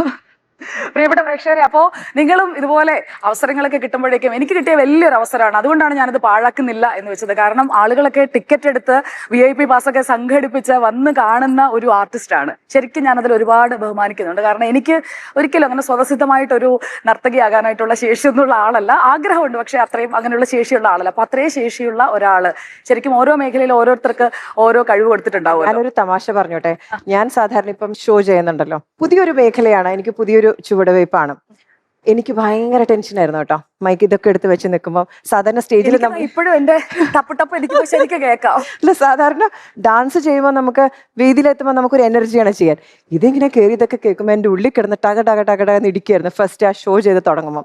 പതുക്കെ പതുക്കെ പ്രേക്ഷകരുടെ സപ്പോർട്ട് ശരിയാവും. നമ്മുടെ ഈ ഷോ കോർഡിനേറ്റ് ചെയ്യുന്നത് നമ്മുടെ സ്വന്തം പ്രൊഡ്യൂസർ യമുനയാമിയാണ്. പേടിപ്പിച്ചോ? യമുനയുടെ ധൈര്യത്തിലാണ് ഞാൻ സത്യം പറഞ്ഞാൽ ഈ ഒരു കുപ്പായം എടുത്ത് അണിഞ്ഞത്. ആദ്യം ഭയങ്കര ടെൻഷൻ ഉണ്ടായിരുന്നു. ആ ടെൻഷൻ ഞാൻ ഇന്ന് സുജയ നൃത്തം ചെയ്യുമ്പോൾ കണ്ടു. അപ്പൊ എനിക്ക് തോന്നുന്നു രണ്ടുപേരുടെ മേഖല രണ്ടും രണ്ടാണ്. ഞാൻ നൃത്തവും അദ്ദേഹം ഒരു ജേർണലിസ്റ്റുമാണ്. തിരിച്ച് അങ്ങോട്ടും ഇങ്ങോട്ടും കുപ്പായം ഇടുമ്പോൾ ആ നെഞ്ചിൽ പോക്കിയാണല്ലേ. തുടക്കമാണ്.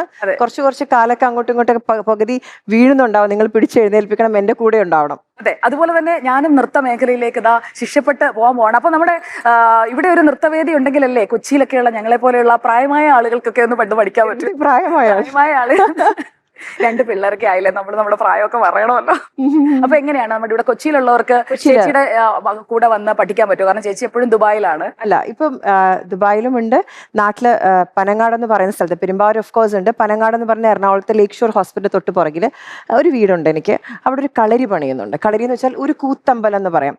അതെന്താണെന്നറിയാം സുജി, അതിന്റെ പിന്നിലുള്ള ഒരു കാര്യം എന്താ വെച്ചാൽ ഒരുപാട് ആർട്ടിസ്റ്റുകൾ, നല്ല മിടുക്കരായിട്ടുള്ള നർത്തകരും സംഗീതജ്ഞരും ഒക്കെ ഉണ്ട്. പക്ഷെ അവർക്കൊന്നും ഒരുപാട് വേദികൾ കിട്ടുന്നില്ല എന്നുള്ളൊരു സങ്കടമുണ്ട്. സ്ഥിരം വേദികൾ, അതായത് വല്ലപ്പോഴും ഒക്കെ ഒരു പെർഫോമൻസ് എന്നല്ല, പക്ഷെ അവരുടെയൊക്കെ ഒരു ടാലന്റിന് എപ്പോഴും അവർക്ക് പ്രേക്ഷകരുണ്ടെങ്കിൽ, എപ്പോഴും വേദികളുണ്ടെങ്കിൽ അവർക്കൊക്കെ കൂടുതൽ ഉയരങ്ങളിലേക്ക് എത്താൻ സാധിക്കും. അങ്ങനെയുള്ളവർക്കൊക്കെ വേണ്ടിയിട്ട് ഒരു കൂത്തമ്പലം പണിയുന്നു. കൈരളി കലാകേന്ദ്രം എന്നാണ് പേര്, ദുബായിലത്തെ പേര്. ഇപ്പം നമ്മൾ കൈരളി കലാകേന്ദ്രം എന്നാണ്. യൂണിവേഴ്സിറ്റി അഫിലിയേഷൻ ഒക്കെ ഉള്ള ഒരു സ്ഥലം. എന്റെ അച്ഛൻ നല്ലോണം വായിക്കുമായിരുന്നു. നമുക്ക് അവിടെ പഠിച്ചു തുടങ്ങാം. ഒക്ടോബറോട് കൂടി ആ ക്ലാസ്സസ് തുടങ്ങും. ഓൾറെഡി ക്ലാസ് ഉണ്ട്. അതിന്റെ ഉദ്ഘാടനമാണ്. ശരിക്കും പറഞ്ഞാൽ നമ്മൾ വിദ്യാരംഭം കുറിക്കുന്നത്. അതെ. പിന്നെ ഒരു വലിയ ലൈബ്രറി ഉണ്ട്, നൃത്തം റിസർച്ച് ചെയ്യുന്ന കുട്ടികൾക്ക് വന്ന് പഠിക്കാനും റിസർച്ച് ചെയ്യാനൊക്കെ ഉള്ള ഒരു ഏരിയ. ചുരുക്കി പറഞ്ഞാൽ അമ്മയ്ക്ക് ഒരു ഗുരുദക്ഷിണയായിട്ട് ഞാൻ ചെയ്യുന്ന ഒരു കാര്യമാണ്. കലാമണ്ഡലം സുമതി ടീച്ചർക്ക് വേണ്ടി മകൾ അല്ലേ ഗുരുദക്ഷിണ കൊടുക്കുന്നു എന്ന് ദക്ഷിണ കൊടുക്കണം. അപ്പൊ ശരിക്കും ഞാൻ ദക്ഷിണ തരാനായിട്ട് അവിടെ വരണം. അന്ന് ക്ലാസ് പഠിച്ചു തുടങ്ങണം കൈരളി കലാകേന്ദ്രം. എന്റെ കൂടെ പഠിക്കാനായിട്ട് ആരെങ്കിലും ആഗ്രഹിക്കുന്നുണ്ടെങ്കിൽ, അന്ന് നമ്മുടെ മമ്മൂക്ക പഠിക്കാൻ പോയ പോലെ വലിയൊരു കുട്ടി എന്റെ കാലിൽ ചവിട്ടി, ഇതൊക്കെ മിക്കവാറും ചെറിയ കുട്ടികളൊക്കെ പറയായിരിക്കും. എന്നാലും നമുക്ക് എല്ലാവർക്കും കൂടെ പഠിക്കാം. തൽക്കാലം ഞങ്ങൾ ഒന്ന് പോകുന്നു. പിന്നെ നമ്മൾ ഇനി വീണ്ടും കാണും. എപ്പോഴാണ്? നവരാത്രിക്ക്.